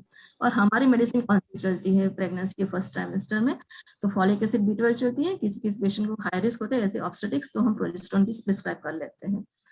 उसके बाद चलो आ गया कि रूमेट की कौन सी दवाई हम लेंगे। यूजुअली तो पेशेंट को पहले से ही 3 मंथ्स पहले से दिखा के चेंज करते हैं, मगर फिर भी ये मेडिसिन है कि वो during pregnancy up to pregnancy दे सकते हैं, मगर ड्यूरिंग प्रेगनेंसी दे सकते हैं। मैंने बोला कि इंडोमेथासिन वगैरह से स्विच ओवर करके आप पैरासिटामोल पे स्विच कर लेते हो। DMARDs में सेजो is the safe, methotrexate big no. Biologics में ऐसा है कि ग्रुप कैटेगरी B ग्रुप, उसमें पेशेंट मतलब मैनकाइंड में इतने रिसर्च नहीं हुआ है, जो एनिमल्स में रिसर्च हुआ है उसमें नॉट प्रूवन के कोई एम्ब्रियोटॉक्सिसिटी या बर्थ डिफेक्ट्स हो सकते हैं, ऐसा कुछ प्रूव नहीं हुआ है। और अभी रिसेंट स्टडीज भी दिखा रहे हैं कि ड्यूरिंग प्रेगनेंसी यूज करते हैं तो उससे कोई सारी बर्थ डिफेक्ट्स नहीं बढ़ता है, नहीं प्रीमैच्योर बर्थडे, नहीं तो आयु मतलब कुंठित ग्रोथ होने का ऐसा कोई चांसेस ज्यादा नहीं है। तो अगर डिसीज ज्यादा है तो आप बायोलॉजिस्ट इजीली यूज कर सकते हो पेशेंट की क्वेरी सॉर्ट आउट करके। उसके बाद आया कि गायनिक में हम कैसे फॉलोअप करते हैं। गायनिक में रूटीन फॉलोअप करना होता है। फर्स्ट 3 मंथ तक हम एवरी मंथली पेशेंट को देखते हैं। 3 मंथ्स के बाद आता है एक anti scan, nuclear thickness scan आता है। उस स्कैन में हम देखते हैं कि बेबी को एन्यूक्लोडिस होने के जो चांसेस होते हैं तो उसके सॉफ्ट मार्कर से वो सब नॉर्मल है कि नहीं। रूटीन पेशेंट में देखते हैं, ऐसे इसी पेशेंट में देखते हैं। उसके साथ एक यूट्राइन आर्टरी डॉपलर, बच्चेदानी की जो वेसल्स होती है उसको यूट्राइन वेसल्स बोलते हैं, उसमें डॉपलर में कितना फ्लो जा रहा है। अगर डॉपलर में फ्लो कम जा रहा है, उसका हाई पीआई वैल्यू है, तो ऐसे पेशेंट को हाइपरटेंशन और IUGR होने के चांसेस बहुत ज्यादा होते हैं। तो वो पेशेंट को हम इकोस्प्रिन पे, या तो ज्यादा डिसीज होता है तो हम लो मोलेकुलर हेपेरिन पे रख लेते हैं। तो बेबी का जो कुंठित ग्रोथ आने के चांसेस और PH होने के चांसेस नॉर्मल से थोड़े कट हो जाते हैं। देन प्रेगनेंसी पेशेंट बोलते हैं कि हमारी इतनी एक्सरसाइज चल रही थी और एक्सरसाइज तो मैंडेटरी है, तो हम वही एक्सरसाइज कंटिन्यू कर सकते हैं कि नहीं। ऑल द एक्सरसाइज आप जो प्रीवियसली कंटिन्यू कर रहे हो प्रेगनेंसी में नहीं कर सकते। आपको आपके जो फिजियोथेरेपिस्ट है उसको कंसल्ट करना है और अकॉर्डिंग टू हर गाइडलाइन और his guideline you have to follow this exercise schedule. फिर बोलते हैं कि प्रेगनेंसी में पोस्चर बहुत इंपॉर्टेंट होता है, कैसे सोना है, कैसे खाना पीना है वो। तो सोने में तो फर्स्ट 5 मंथ तक आप कैसे भी सो सकते हो, प्रोन पोजीशन में सो सकते हो और लेटरल पोजीशन में करवट लेके भी ले सकते हो। आफ्टर 5 मंथ्स आपको लेटरल पोजीशन में ही लेटना है, जैसे सुपाइन हाइपोटेंशन सिंड्रोम नहीं हो, बेबी को कॉम्प्लिकेशंस नहीं हो। उसके बाद आता है कि 3 to 6 मंथ सेकंड ट्राइमेस्टर में पेशेंट को कैसे फॉलोअप करते हैं। तो रूटीन मंथली फॉलोअप करते हैं और 5 मंथ्स को बर्थ डिफेक्ट के लिए स्कैन करते हैं। जो रूटीन पेशेंट में करते हैं उसमें कोई एक्स्ट्रा प्रिकॉशन की जरूरत नहीं है, अनलेस के पेशेंट को स्पेसिफिक कंप्लेन हो तो बीच में आ सकते हैं। उसके बाद 28 to 32 वीक्स थर्ड ट्राइमेस्टर में एंटर हो गए। उसमें एक बेबी का ग्रोथ स्टडी बहुत इंपॉर्टेंट होता है कि ऐसा पाया गया है कि शायद IUGR होने के चांसेस बढ़ जाते हैं, जिसको वास्कुलर डिसीज साथ में वास्कुलरिटीज हो उसको ज्यादा हो जाता है। तो ये स्कैन मैंडेटरी हो तो पता चलता है कि उसको IUGR सेटअप हो रहा है, तो उसके लिए स्पेशल मेडिसिन देनी होती है। और उसी टाइम आफ्टर 32 वीक्स पेशेंट को अगर बायोलॉजिक्स चल रहे हैं तो हम बोलते हैं कि आप रिवर्ट को कंसल्ट करो, क्योंकि बायोलॉजिक्स 32 वीक्स के बाद देते हैं तो कई बार जो बेबी उसकी इम्यून सिस्टम होती है वो सप्रेस हो जाती है, बिल्कुल इतना ठीक नहीं होता है। तो we have to ask the rheumatologist कि आपको जो बायोलॉजिक्स कंटिन्यू करने का जो वेट और रिस्क बेनिफिट रेशियो पेशेंट को एक्सप्लेन करके अगर दूसरे ऑप्शन से उसको आपको स्विच ऑन करना है।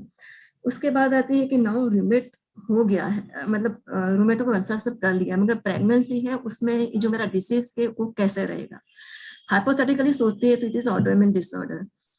प्रेगनेंसी में क्या होता है, हस्बैंड के जो एम्ब्रियो बनते हैं उसमें ओवम और स्पर्म दोनों काम में आते हैं। जो स्पर्म का material is antigenic to mother, तो एम्ब्रियो मदर एक्सेप्ट नहीं करेगी, तो मदर उसके वूम में एम्ब्रियो एक्सेप्ट करे उसके लिए इम्यूनोमॉड्यूलेशन होता है। तो प्रेगनेंसी से इम्यूनोसप्रेसिव स्टेटस, तो हाइपोथेटिकली सोचे तो प्रेगनेंसी में जो भी ऑटोइम्यून डिसऑर्डर होता है उसमें रेमिशंस आ जाने चाहिए, मगर स्टडीज ने ऐसे स्टेट किया है कि इट इज नॉट सो। 1/3 में रेमिशंस आ जाते हैं, 1/3 में जो स्टेटस को होता है वही होता है कि जो चलता है वही चलता रहता है, नहीं कम में ज्यादा, और 1/3 में वो डिसीज ज्यादा बढ़ जाते हैं। जिसको पेरिफेरल आर्थराइटिस होता है उसको इंप्रूव होने के चांसेस थोड़े ज्यादा ही हो जाते हैं। फिर लास्ट मंथ में बिकॉज ऑफ क्या होता है कि बेबी का वेट बढ़ता है, ओवर स्ट्रेचिंग ऑफ एब्डोमेन होता है, उसके लिए नॉर्मल पेशेंट उसको भी backache, pelvic pain, lower abdominal pain और लेग क्रैम्प्स ज्यादा होते हैं। एस वाले पेशेंट में थोड़े मात्रा में थोड़ा इंसिडेंस बढ़ जाता है। और पेशेंट को ऐसी तकलीफ है तो ऐसा नहीं कि तुरंत उसका डोज बढ़ाना है, पेशेंट पहले ट्राई कर सकते, थोड़ा मसाज कर लेते हैं, थोड़ा हॉट फॉर्मेंटेशन कर ले, वो सबके बाद फायदा नहीं हुए तो सिंपल एनेस्थेटिक लाइक पैरासीटामोल भी ले सकते हैं, या तो फिर रूमेट को कंसल्ट कर सकते हैं।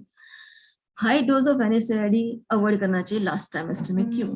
क्योंकि जो डक्टस आर्टेरियोसिस बोलते हैं, बेबी की एक नली होती है हार्ट से जुड़ी हुई, वो उसके पूरी बॉडी के नीचे के पार्ट में ब्लड सर्कुलेशन करती है, स्पेशली किडनी, हमारे वाइटल ऑर्गन्स के उसको। अगर वो हम ज्यादा डोज ऑफ एनेस्थेटिक दे देते हैं तो जो डक्टस आर्टेरियोसिस प्रीमेच्योर क्लोज हो जाते हैं, वो एक्चुअली डिलीवरी के 24 to 72 आवर्स के बाद क्लोज होना है, वो प्रीमेच्योरली क्लोज आ जाता है। तो जो किडनी है उसमें कम खून मिलने का शुरू हो जाएगा और किडनी का फंक्शन कम होगा, तो बेबी के आसपास जो पानी है वो कम हो जाएगा, उसको ऑलिगोहाइड्रोनेस बोलते हैं। अल्टीमेटली बेबी का ग्रोथ हैम्पर होगा। कई बार सडन हाइपोटेंशन होता है तो बेबी का अंदर हार्ट बीट भी रुक जाता है, जिसको IUFD बोलते हैं, वो सब होने के चांसेस ज्यादा होता है। तो लास्ट ट्राइमेस्टर में, लास्ट मंथ में 34 to 36 वीक्स के बाद ऑफ एंड ऑन यूज करना चाहिए, इतना हाई डोज में नहीं देना चाहिए NSAID। देन चलो 9 महीने हो गए, अभी डिलीवरी कैसे करवाएंगे, कि डिलीवरी में क्या होगा, डिलीवरी नॉर्मल हो पाएगी कि नहीं हो पाएगी। डिलीवरी नॉर्मल हो सकती है, इवन इन एडवांस स्टेज भी हो सकती है, मगर अगर जॉइंट में बहुत सारी स्टिफनेस आ गई है, बहुत एडवांस डिसीज है तो ही नहीं हो पाती, अदरवाइज हो पाती है। उसमें यह है कि नॉर्मल पेशेंट से लेबर पेन थोड़ा ज्यादा ही महसूस होता है तो हम एपिडुरल एनेस्थेसिया दे सकते हैं। यूजुअली लास्ट मंथ में हम हमारे जो एनेस्थेटिस्ट होते हैं उसका कंसल्टेशन करवा लेते हैं कि आपका जो प्री प्रेगनेंसी एक्सरे MRI देख लो, पेशेंट की स्पाइन कैसी है, whether patient fit for regional anaesthesia और नॉट फॉर, देख लो, कंसल्टेशन पहले से करवा लेते हैं, इमरजेंसी में कोई केओस नहीं हो जाए। तो अगर वो सब नॉर्मल है तो पेशेंट को एपिडुरल एनेस्थेसिया देते हैं तो नॉर्मल डिलीवरी में थोड़ा ईज होता है। पेल्विस बोलते हैं कि चलो बोनी पेल्विस है, उसमें थोड़ी स्टिफनेस है तो ज्यादा चांसेस सिजेरियन के हैं, ऐसी बात नहीं है। एक बोनी पेल्विस होती है, एक सॉफ्ट पेल्विस होती है। अगर बोनी पेल्विस थोड़ी रिजिड है मगर during the labour soft pelvis अगर गिव वे कर लेते तो चांसेस बढ़ ही जाता है। तो ओनली बोनी पेल्विस पे में नहीं जाना चाहिए कि उसको ये सब जॉइंट में इश्यूज है सैक्रल एग में, तो ये ही होना है, ऐसे पेशेंट के दिमाग में जो फिट हो गया है वो हमें काउंसलिंग करना होता है। मगर फिर भी स्टडीज में से पाया गया कि थोड़ा एडवांस डिसीज होता है, उसमें सीज के चांसेस थोड़े ज्यादा ही होते हैं आम पेशेंट के मुताबिक। उसके बाद जब डिलीवरी होती है तो बेबी का कॉर्ड क्लैम्प करते हैं। उसके बाद क्वेश्चन आता है कि बेबी के जो कॉर्ड में से सेल्स है या कॉर्ड प्रिजर्व करना है, स्टेम सेल हमें प्रिजर्व करना है कि नहीं, वो प्रिजर्व कर, वो आम नेचुरल पेशेंट में भी हमें ऐसा इधर एज में भी यही क्वेरी होती है, वो हम एंटीनली सॉर्ट आउट कर लेते हैं कि क्या है क्या नहीं।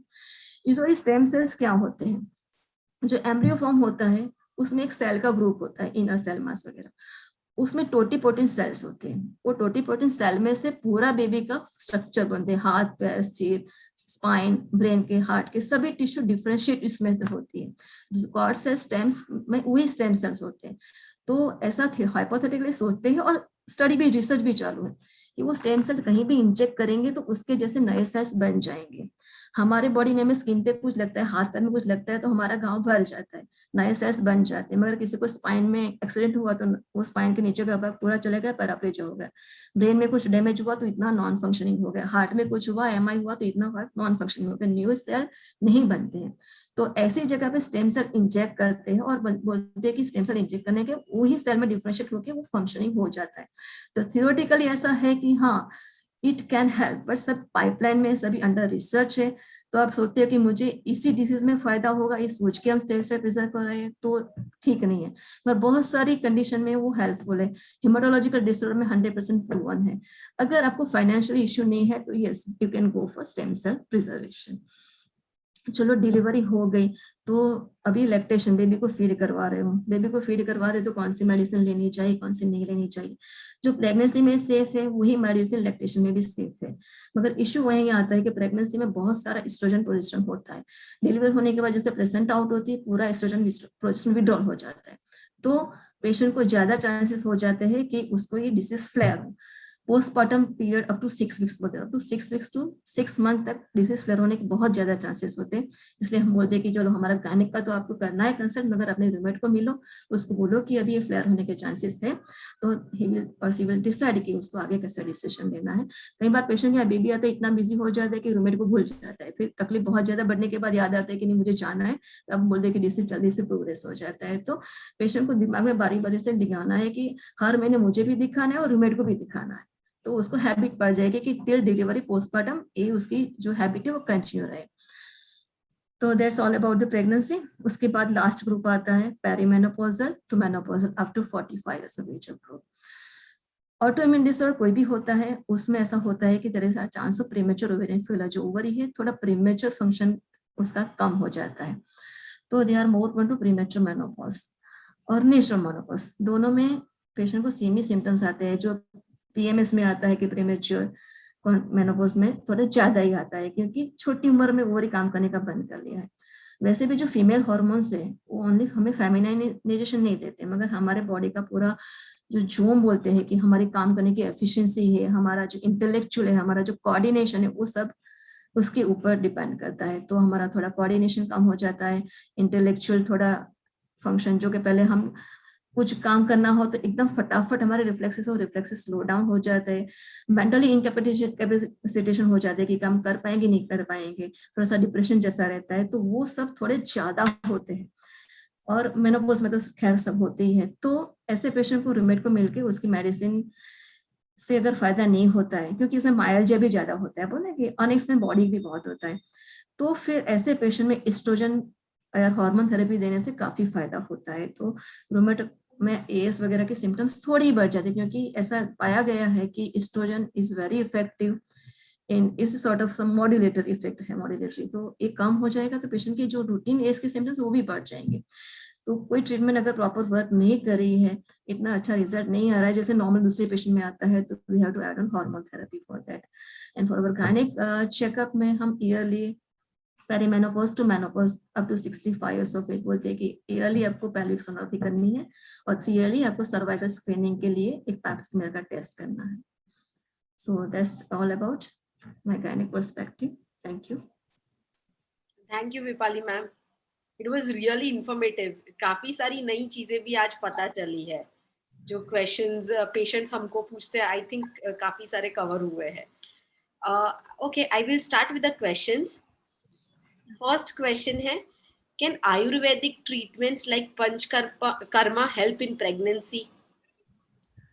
Basically we are not Ayurvedic doctor, so उसकी इंफॉर्मेशन हमें इतना नहीं है, तो आयुर्वेदिक डॉक्टर ही बेस्ट आंसर दे सकते हैं कि ऑल्टरनेटिव मेडिसिन में हमें नहीं पता है। पेशेंट बोलते हैं कि हमें ये मेडिसिन से फायदा होता है, इफ होता है तो दे कैन कंटिन्यू, मगर हमारी तरफ से हम कोई कमेंट नहीं कर सकते कि होगा कि नहीं होगा।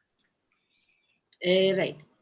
Second question, Alpana ma'am, patient का सीआरपी रिड्यूस हुआ है from 73 to 43 and she is 26 years old. So should I plan pregnancy? And she has been married for 5 years. Okay, S की डिजीज एक्टिविटी एसेस करने में सीआरपी अकेला नहीं भार दे सकते हैं। सिम्टम्स कैसे हैं पेशेंट के, सिम्टम्स, एग्जामिनेशन फाइंडिंग्स, कितनी मेडिसिन हैं और सीआरपी। सो डिजीज एक्टिविटी स्कोर्स में लक्षण प्लस सीआरपी इक्वली इंपॉर्टेंट है। सो सीआरपी कम हुआ है बट 43 इज ऑल्सो हाई। क्या दवाइयाँ चल रही है? आई वुड सजेस्ट कि आपके ट्रीटिंग रूमेटोलॉजिस्ट से मिले और आपकी सिम्टम्स भी जाने चाहिए हैं, सीआरपी नियर नेगेटिव होना चाहिए, और फिर आप उन दवाइयों पे स्विच ओवर हो जो प्रेगनेंसी में सेफ हैं। जैसे अगर मिथोट्रेक्सेट चल रहा है तो बिल्कुल नहीं करना है 3 महीने तक एटलीस्ट। सो दवाइयों और डिजीज दोनों का समझना जरूरी है प्रेगनेंसी प्लान करने के लिए। थोड़ा सीआरपी घटा है डजंट मीन कि आप प्रेगनेंसी कंसीव कर सकते हो। आपका 42 सीआरपी भी हाई है तो आई वुड सजेस्ट कि आप रूमेटोलॉजिस्ट को मिलो और फिर सोचो कि अभी मेडिसिन क्या चल रही है, ये भी हाई है। तो I don't think this is the right time pregnancy plan करने के लिए। थोड़ा बाकी सिचुएशंस देख के शायद सोच सके कि डिले करें क्या करें। Right. Next question है, the patient she is having angstpon and fibromyalgia. Along with this, I have grade 3 of vascular necrosis in hip joints. Should I go for core decompression, and how it will affect my AS and fibromyalgia? She is 32 years, and what can you suggest? Okay अभी as और fibromyalgia overlaps होते हैं commonly. As जो है उसमें inflammatory pens होते हैं कि जोड़ों में से स्पाइन के फैसेटल जॉइंट्स में या पेरिफेरल जॉइंट्स में या सैक्रोइलियाक जॉइंट में सूजन आना। अभी वो इन्फ्लेमेटरी पेन कितना है आपको। दूसरा कि फाइब्रोमाइल्जिया यानी wide spread muscle pain, soft tissue pains होना। ये दोनों चीजें, तो ये दोनों चीजें ओवरलैप्ड है बट कनेक्टेड, मतलब ये ठीक है तो ये कनेक्टेड भी होते हैं। एवास्कुलर नेक्रोसिस मतलब क्या होना कि अगर हिप जॉइंट का है उनको, तो हिप जॉइंट में किसी कारणवश ब्लड फ्लो डिस्टर्ब हुआ है और उसके कारण जो हिप का बॉल है उसमें नेक्रोसिस हुआ है। अभी फंक्शनल पार्ट कितना है, कितना अफेक्टेड है, फंक्शनल डिसेबिलिटी ये हिप के कारण कितनी अफेक्टेड है, वो बहुत डिसाइड करता है कि रुके या सर्जरी के लिए इनिशिएट करें। सो डिजीज को स्टेबिलाइज करें, एंग्स्पॉन को, फाइब्रोमाइल्जिया को हैंडल करें। फिजियो एवास्कुलर नेक्रोसिस में हेल्प करता है और कई बार हम बिस्फॉस्फोनेट्स नाम की दवाइयां भी अगर एवास्कुलर नेक्रोसिस की है तो देते हैं और रुकते हैं कि फंक्शनल डिसेबिलिटी कितनी हो रही है। अगर सीवियर फंक्शनल डिसेबिलिटी है तो ऑर्थोपेडिक से बात करके डिस्कस करके तय करते हैं कि अभी ये फंक्शनल हिप के प्रॉब्लम के कारण ही दिक्कत है, बाकी सब पैरामीटर्स ठीक है, तो फिर अभी सर्जरी से इसमें कितना बेटर ला सके। So it is not just MRI का स्टेज तय नहीं करता है कि क्या तुरंत करना है, रुकना है, ओवरऑल सब चीजें जरूरी है। So and a rheumatologist and an orthopedic together एक बार डिस्कस करें तो वो बेटर रहता है कि बाकी सब पैरामीटर्स कैसे हैं, एक्सरसाइज कैसे कर रहे हैं, तो फिर तय होता है सर्जरी का। Right. Next question, Vipali ma'am. The patient, she wants to conceive. She is having angstpon from past 4 years. और उनको नॉर्मल कंसीव नहीं हो पा रहा है, सो उनको आईवीएफ सजेस्ट किया है।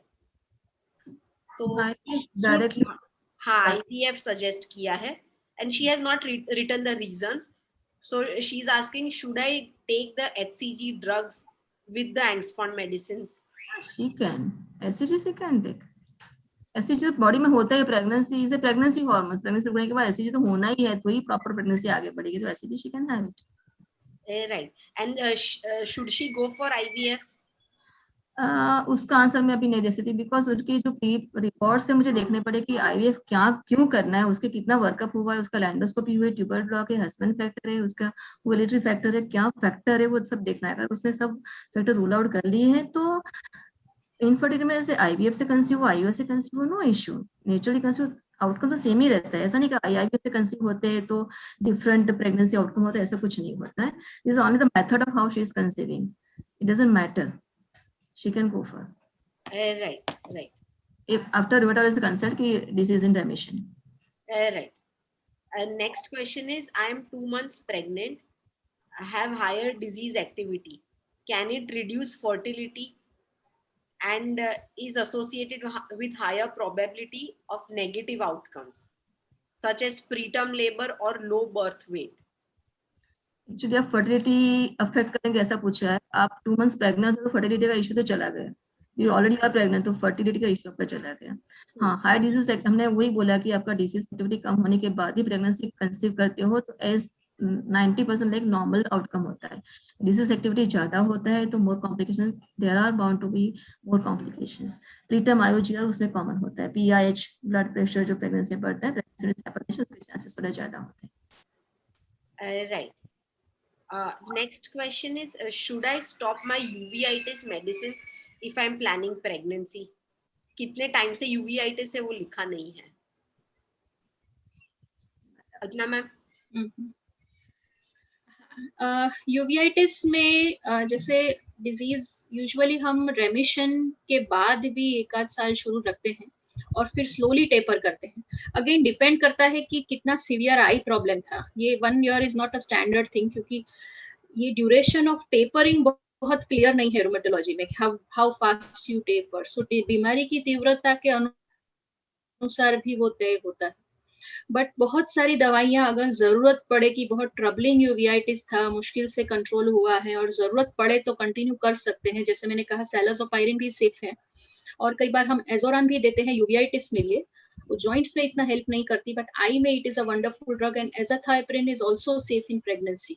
सो आई में बीमारी के पॉइंट ऑफ व्यू से टेक अ कॉल, न के प्रेगनेंसी पॉइंट ऑफ व्यू से. अगर कंसीव हुआ है, आई एक्टिव है तो फिर ट्रीट भी करना है, बट सेफ ग्रुप में से कुछ सिलेक्ट करके प्लान कर सकते हैं. Right.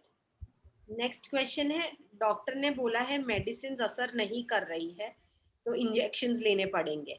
So should she go for injections? She is 24 years old, the patient. Okay, I think injections मतलब बायोलॉजिक्स शायद आप प्रेफर कर रहे हैं. ऐसा होता है कि जो हमारे standard conventional disease modifying agents हैं, अभी एंकिलोजिंग का ट्रीटमेंट टेलर्ड है अकॉर्डिंग टू कि पेशेंट्स को क्या सिम्टम्स हैं और कितने सीवियर हैं.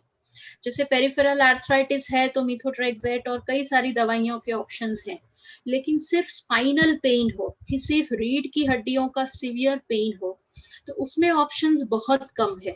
एनसेड्स ग्रुप की दवाइयां और उसके बाद भी पेन सीवियर हो, डिजीज एक्टिविटी सीवियर हो, CRP हाई हो, तो फिर बायोलॉजिक्स की जरूरत पड़ती है. सो अगर आपके सिम्टम्स के अनुसार और जिस पैटर्न ऑफ सिम्टम्स हैं और बायोलॉजिक्स की जरूरत है, रूमेटोलॉजिस्ट ने रेकमेंड किया है, तो you should go for it. I think Abhishek Tripathi ने भी बहुत अच्छा पेशेंट पर्सपेक्टिव प्रेजेंट किया था कि पर्पस ट्रीटमेंट का यही है कि आपको कितना जल्दी नॉर्मलाइज कर सके ताकि कोई डिसेबिलिटी या कोई फंक्शनल डिसेबिलिटी न रहे. सो ये जो दवाइयां हैं अगर बीमारी को कंट्रोल करने के लिए, जॉइंट में डैमेज अटकाने के लिए जरूरी है तो लेनी है. और एज रिलेटेड कोई इंडिकेशन, कॉन्ट्राइंडिकेशन नहीं है. पीडियाट्रिक पेशेंट्स में भी बायोलॉजिक जरूरत पड़ते हैं, देते हैं. एज रिलेटेड कुछ उसमें कंफ्यूज मत होइए, but if your disease demands के बायोलॉजिक्स नीडेड है, इंडिकेटेड है, रूमेटोलॉजिस्ट ने सजेस्ट किया है, then follow with your doctor. Right. Next question is there any age limit that an AS female should consider for getting pregnant? Vipali ma'am. इसमें ऐसा है, कोई भी ऑटोइम्यून डिसऑर्डर्स होता है धीरे धीरे प्रोग्रेसिव होता है मोस्ट ऑफ द टाइम, जो वास्कुलरिटी साथ में हो जाता है. तो और नेचुरली भी अगर नॉर्मल एज ग्रुप बोलते हैं हम, जिसको एज भी नहीं है, तो भी हम एडवाइस करते हैं कि बिफोर 30 आपको प्रेगनेंसी रख लेनी चाहिए. क्योंकि हमारे जो इंडियन सेटअप या एशियन होते हैं उसमें मेनोपॉज की एज थोड़ी जल्दी होती है, 45 to 50 में एज होती है. बिफोर 10 years ऑफ मेनोपॉज जो ओवर ही है, फंक्शन काम करने का कम हो जाता है. तो फंक्शन कम कर लेती है तो फिर प्रेगनेंसी रुकने में बहुत इश्यूज आते हैं. फिर वो अपने एक से बच्चा नहीं रुकता है, उसको होम डोनेशन में जाना पड़ता है. और आफ्टर 30 जो प्रेगनेंसी रुकती है उसमें नेचुरली ही जो एज है कि नहीं वो सिग्निफिकेंट नहीं है, मगर पेशेंट को हाइपरटेंशन, डायबिटीज, थायराइड, बच्चा कुंठित होना, IUGR, PIH, वो सब मेडिकल डिसऑर्डर जो बेसिकली हम जेनेटिकली प्रेडिस्पोज है वो सरफेस पे आते हैं ड्यूरिंग प्रेगनेंसी. स्ट्रेस होता है तो वो सबके चांसेस बढ़ जाते हैं. तो एज वाला पेशेंट भी अगर डिले करते हैं तो उसको they have to pass through all this issues. तो हमारी राय है कि डिले नहीं करना चाहिए। अगर डिले करना है, वो लोग सोचते हैं कि ये हीरोइन है 42 ईयर्स को प्रेग्नेंट हो गई, करीना कपूर है 40 ईयर्स को हो गई, कैसे हो गई? दे डोंट नो कि उन्होंने अपने फर्टिलाइजेशन के लिए क्या किया है, कि उन्होंने फर्टिलिटी प्रिजर्वेशन करवाया कि naturally conceive, they don't know. तो आजकल वो से ट्रेंड फॉलो कर दे कि उनके इतने साल के बाद किया, तो मैं भी वर्किंग वुमेन हूँ, मुझे भी मेरी परस्यू करनी है सब एक्टिविटी, तो मैं अभी नहीं चाहती हूँ। मगर नहीं चाहते तो उन्होंने क्या किया, then you have to go for fertility preservation. But ऐसे कोई भी डिसीज होता है तो छोटी उम्र में हो जाए तो अच्छी बात है, क्योंकि बड़ी एज होती है तो वैसे भी हमारी जो स्पाइन है उसमें थोड़े बहुत नॉन नेचुरली भी चेंजेस ओए वगैरह आने के स्टार्ट हो जाते हैं ऑस्टियोआर्थराइटिस। तो जितनी छोटी उम्र में हो जाए तो आउटकम विल बेटर। तो they will not end up in high risk pregnancy, they will end up in normal pregnancy. Right. Next question is, can ankylosing spondylitis medicines cause infertility? नहीं, ऐसे जैसे कि डिजीज मॉडिफाइंग की हम बात करें, मीथोट्रेक्सेट है, लेफ्लुनोमाइड है, साज है, फीमेल्स में इनफर्टिलिटी नहीं करती है। सैलाजोपायरिन से मेल्स में एजोस्पर्मिया होता है, स्पर्म काउंट, मोबिलिटी और काउंट्स कम हो सकते हैं, विच इज बिलीव्ड टेम्पररीली, और बंद करने के बाद it can recover. But females में पर से एंकिलोजिंग से या ये मीथोट्रेक्सेट वगैरह से इनफर्टिलिटी नहीं होती है। बायोलॉजिक्स से भी नहीं होती है, जो कॉमनली एंटी टीएनएफ यूज होते हैं एंकिलोजिंग में, तो एंटी टीएनएफ से भी इनफर्टिलिटी नहीं होती। Right. Next question, I am planning to get pregnant from past 2 years but unable to. Does my condition pose risk to the baby?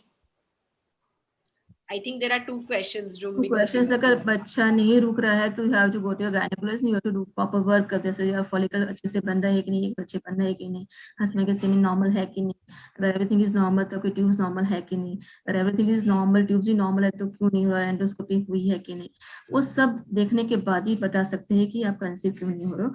ऐसे disease की वजह से कंसीव नहीं हो रहा, ऐसा नहीं है। और सेकंड क्वेश्चन क्या था?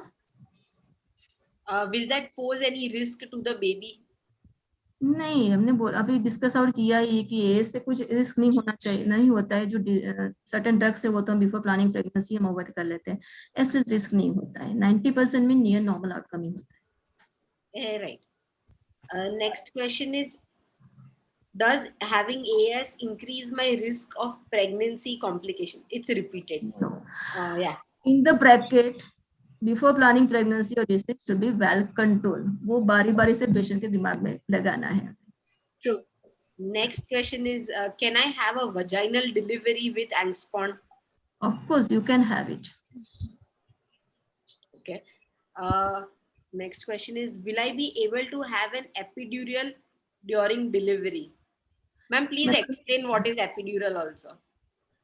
जो स्पाइनल कैनाल में एपिड्यूरल स्पेस होती है उसमें ड्रग इंजेक्ट करते हैं, जिसकी वजह से जो नीचे का पोर्शन होता है उसमें जो सेंसेशन है वो कम हो जाती है, तो पेशेंट को पेन कम फील होता है। जो पेनलेस डिलीवरी बोलते हैं वो उसका नाम एपिड्यूरल एनेस्थीसिया में देते हैं, उसको पेनलेस डिलीवरी बोलते हैं। जो स्पाइन के बीच में जो स्पेस होती है वहां पे एपिड्यूरल देते हैं, तो वो स्पेस प्रॉपर है कि नहीं, टिश्यू इडिमा है कि नहीं, वहां पे वो स्पाइन का टिश्यू जो है नेक्रोसिस हो गया है कि नहीं। मैंने बोला कि pre pregnancy MRI and x-ray से पता चलेगा, और एनेस्थेसिस्ट को कंसल्टेशन करके वो देखेगा, एग्जामिनेशन करेगा कि पेशेंट फिट है कि नहीं। अगर फिट है तो 90% में तो दे सकते हैं, बहुत एडवांस डिसीज है तो ये सब ऑल्ट्रेशन हो जाते हैं तो नहीं दे सकते, जनरल एनेस्थेसिया देना होता है फिर वो पेशेंट को। Right. And Alpna ma'am, Vipali ma'am is talking about spine में injection देना है या so like should the patient go for it? जैसे एंकिलोजिंग का नाम है कि एंकिलोसिस यानी स्पाइन फ्यूज होना, लेकिन सभी एएस पेशेंट्स के सभी स्पाइन्स फ्यूज्ड हो ऐसा जरूरी नहीं है। सो इसीलिए जो मैडम कह रहे हैं कि प्री प्रेगनेंसी एक्सरे MRI आपका स्पाइन स्ट्रक्चर कैसा है, एंकिलोसिस है नहीं है, there is a good epidural place where you can put a needle and give a drug, ये क्लियर हो जाए तो बहुत इजी होता है।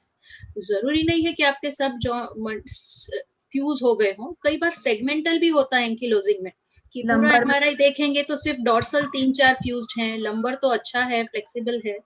सो MRI टेल्स यू कि आपका लंबर सेगमेंट अच्छा है, you might be able to take an epidural. सो ऐसा जरूरी नहीं है कि एंकिलोजिंग है सबका पूरा स्पाइन फ्यूज्ड ही होगा, ऐसा जरूरी नहीं है। Vary from person to person. Right. Next question is, patient is taking SAS 1000 gram twice daily from past 8 months. Now I feel better and have stopped SAS, but continuing some exercise. Now can I totally stop SASO? I want only exercise for AS. So what precautions should he take for a better life? Alpna ma'am. Yes देखो साजो या कोई भी DMA RD हम तुरंत abruptly बंद नहीं करते हैं, हम टेपर करते हैं, डोजेस धीरे धीरे कम करके वी ट्राई टू स्टॉप। अगर आपके सिम्टम्स नहीं है, आपका सीआरपी नेगेटिव है यानी डिजीज रेमिशन में है, so what I would do is 2 gram से 1 gram पे I will observe and then try to stop and see. So ankylosing के ज्यादातर पेशेंट्स, रेदर 90% ऑफ पेशेंट्स में ये बीमारी इंटरमिटेंट अप डाउन कर सकती है। So it has gone into रेमिशन, और ड्रग फ्री रेमिशन भी कई बार अचीव हो सकता है थोड़े महीने या थोड़े साल के लिए, इंडिविजुअली पेशेंट बेस्ड देखते हैं हम, तो बंद हो सकती है, ऐसा नहीं है कि लाइफ लॉन्ग लेनी है। अगर डिजीज रेमिशन में है, स्टेबल फेज है, काफी टाइम दिया है, तो वी टेपर एंड स्टॉप। और फिर exercises is the basic thing कि उससे आप मेंटेन करिए, लेकिन ऐसा नहीं है कि बीमारी वापस नहीं आती। अगर ट्रिगर मिला, it can relapse, so relapses can occur, and if it relapses then again we start treating in the same way. Right. Next question is, can the patient have a normal delivery and she is having AS? अभी बात हो गई कि हो सकती है, we'll discuss already कि she can go for normal delivery, depend upon the fusion of joint or joint उसका कितना डिस्ट्रक्शन हुआ है उसके मुताबिक डिसाइड कर सकते हैं। Right. Next question is, patient has just delivered a baby 2 months और उनको फ्लेयर आया है and she is taking Angspon medicines और उनका ब्रेस्ट फीडिंग भी चल रहा है, so she is confused कि क्या करना चाहिए अभी। वही ब्रेस्ट फीडिंग में मैम आप कंटिन्यू करो। नहीं, अगर डिजीज फ्लेयर है तो एक्सियल है, यानी कि सिर्फ स्पाइनल पेन आया है कि पेरिफेरल पॉइंट पेन आया है, अकॉर्डिंगली, और कितना सीवियर फ्लेयर है। सो अगर सिर्फ एक्सियल है, स्पाइनल है, तो कई बार हम सिर्फ एनसेड्स के साथ भी वेट करते हैं, या सिर्फ एनाल्जेसिक्स के साथ वेट कर सके इतना माइल्ड फ्लेयर है, या सीवियर फ्लेयर है कि कुछ डिमांड भी चालू करना पड़ेगा, तो यूजुअली हम साज शुरू करते हैं और देखते हैं इफ दिस मच हेल्प्स। लेकिन कुछ ज्यादा सीवियर फ्लेयर हो, 4 to 6 वीक्स में भी मालूम पड़ता है कि ये दिस इज सीवियर सिर्फ साज से, then sometimes we have to discuss with the patients की कुछ दवाइयां जो ब्रेस्ट फीडिंग के कारण नहीं दे पा रहे, अगर so it is like a balance between benefit and risk, कि माइल्ड फ्लेयर है, मॉडरेट फ्लेयर है, सिंपल एनाल्जेसिक और साजों के साथ हम सेटल कर सकते हैं तो continue breast feeding and everything, या तो फिर सीवियर फ्लेयर हो तो फिर करना पड़ता है कि ब्रेस्ट फीडिंग को बंद करें, क्या करें। But again individual patient based, severity कितनी है, बीमारी कितना तकलीफ देने वाली है, balance between the two. Vipali ma'am, what do you suggest? वही बोला कि अगर ब्रेस्ट फीडिंग में सेफ मेडिसिन अगर ले सकते हैं तो वो कंटिन्यू करना है, उससे कंट्रोल नहीं होता मैडम को ऐसी मेडिसिन चालू करनी पड़ेगी जो बेबी के लिए ब्रेस्ट फीडिंग के लिए, वो कीमोथेरेपी मतलब मिथोट्रेक्सेट, वो उसमें एक ड्रग आती है, बाकी इतनी सारी ड्रग्स नहीं आती है। बायोलॉजिक्स भी सेफ ही है ब्रेस्ट फीडिंग में, तो ये कॉन्ट्राइंडिकेटेड, बाकी most of the drugs breast feeding में दे सकते हैं। Right. Our next question is, I am having pain in the lumbar area. Patient is 27 years old. Will that cause any problem to conceive? Patient नहीं, पर pen है कि क्या है, diagnose क्या है उसका, एंकाइलोसिस एएस है कि और कुछ है, लंबर पेन मतलब डोंट AS है, हाँ, like she is a AS patient. Okay, lumbar pain है तो कंसीव में कोई इश्यू नहीं होते, कंसीव होने के दूसरे ही रीजंस होते हैं, it is not related to infertility, baby नहीं रहने के साथ कोई रिलेशन नहीं है इसका, जो ये एक्टिव डिजीज है या तो रेमिशन में, उसका कोई रिलेशन नहीं है। Right. Next question is, clinical diagnosis of ankylosing spondylitis in women and relation to presence of HLA-B27. A well-read patient, तो उनको थोड़ा डिटेल में जानना है।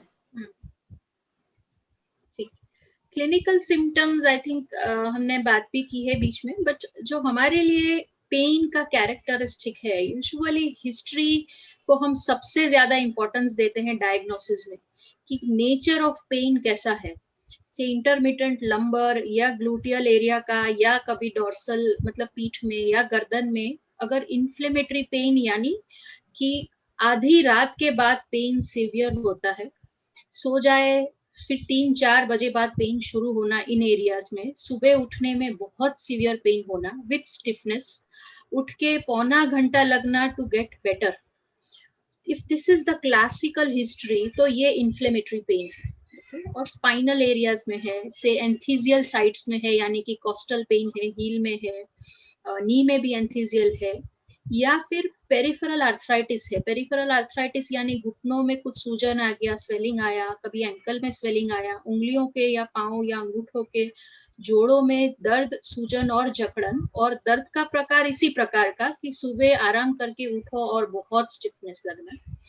फिर चलने फिरने या मोबिलिटी या एक्सरसाइज के बाद पेन थोड़ा बहुत कम होता है और दर्द की गोलियों से ड्रामेटिकली अच्छा लगता है।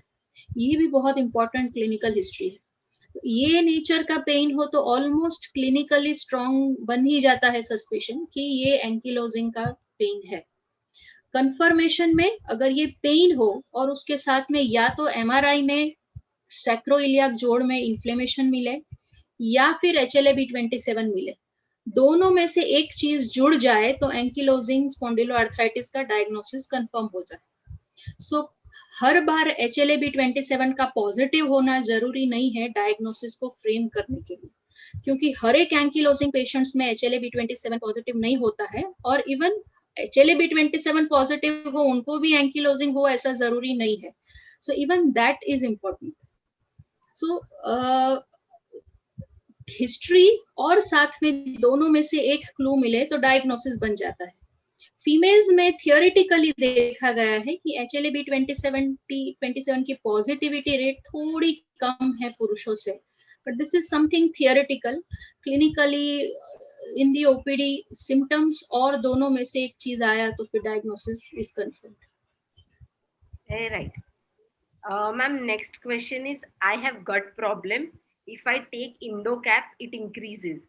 I have completely stopped Indocap from past 6 months, but gut problems continue every now and then. So is it IBD?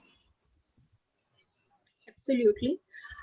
So किसी भी स्पॉन्डिलोआर्थराइटिस की पेशेंट में अगर 4 से 6 हफ्ते से ज्यादा पेट में दर्द, लूज मोशंस, हीमोग्लोबिन ड्रॉप होना, काउंट्स परसिस्टेंटली हाई रहना, सीआरपी हाई रहना, ऑल्दो बैकएक नहीं है सीआरपी हाई है, इनमें से कुछ भी हो तो हम स्ट्रांगली सस्पेक्ट करते हैं कि पेशेंट को कोलाइटिस हो सकता है, and we refer to a gastroenterologist जिनको पेट के डॉक्टर कहते हैं, क्योंकि स्पॉन्डिलोआर्थराइटिस के जोड़ों के अलावा भी बीमारी के लक्षण है। उसमें आता है इंटेस्टिन यानी कोलाइटिस होना, आंख पकड़ना जो हमने बीच में डिस्कस किया।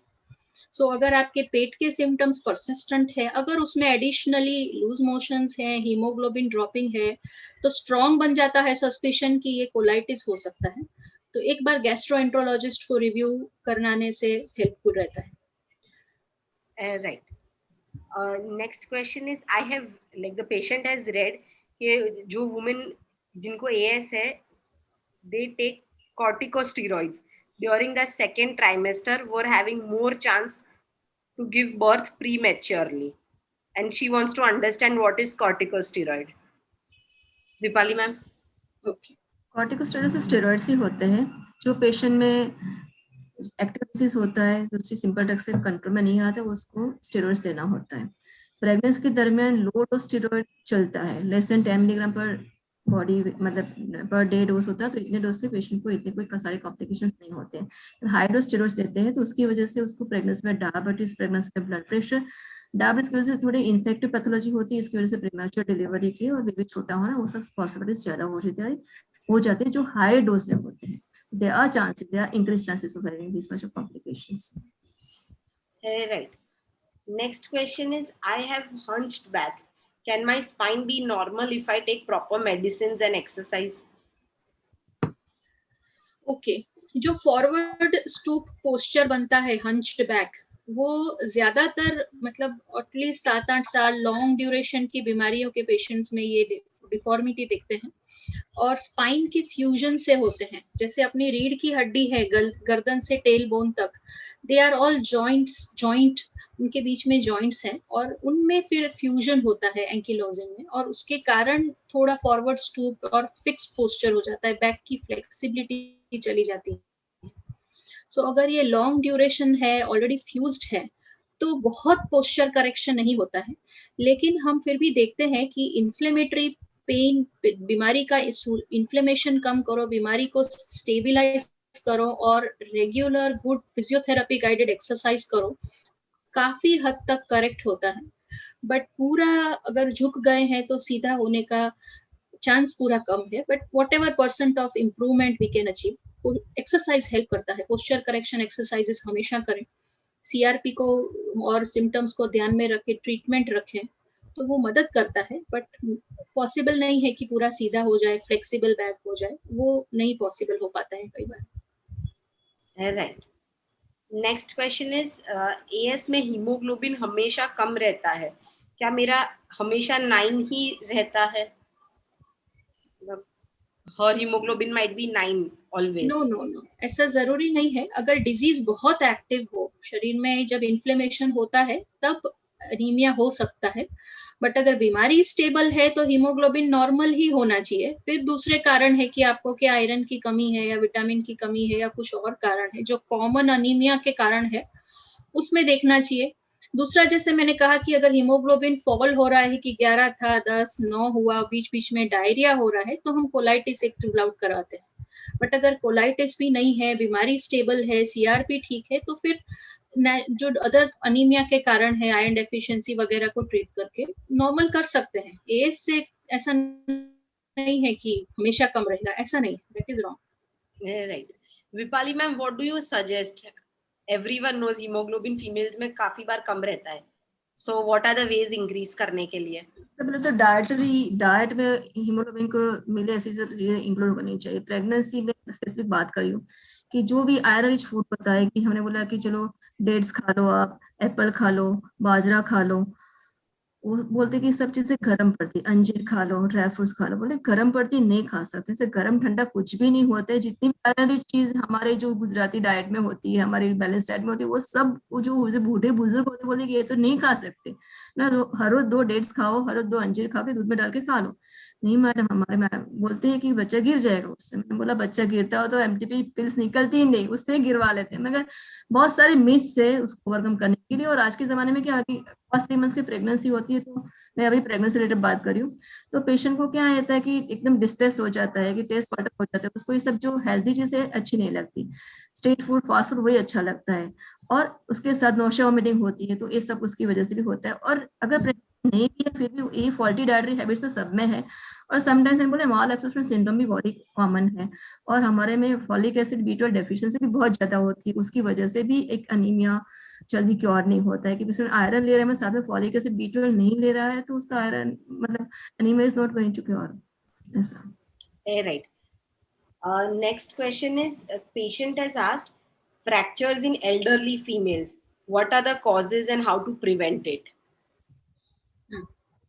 So जो जिसको कहते हैं ऑस्टियोपोरोसिस यानी अपने हड्डियों की घनता कम होनी, density of the bone is reduced, और उसके कारण फ्रैक्चर रिस्क बढ़ना है। एंकिलोजिंग पेशेंट्स में स्पाइनल बोन्स ज्यादा वीक होते हैं।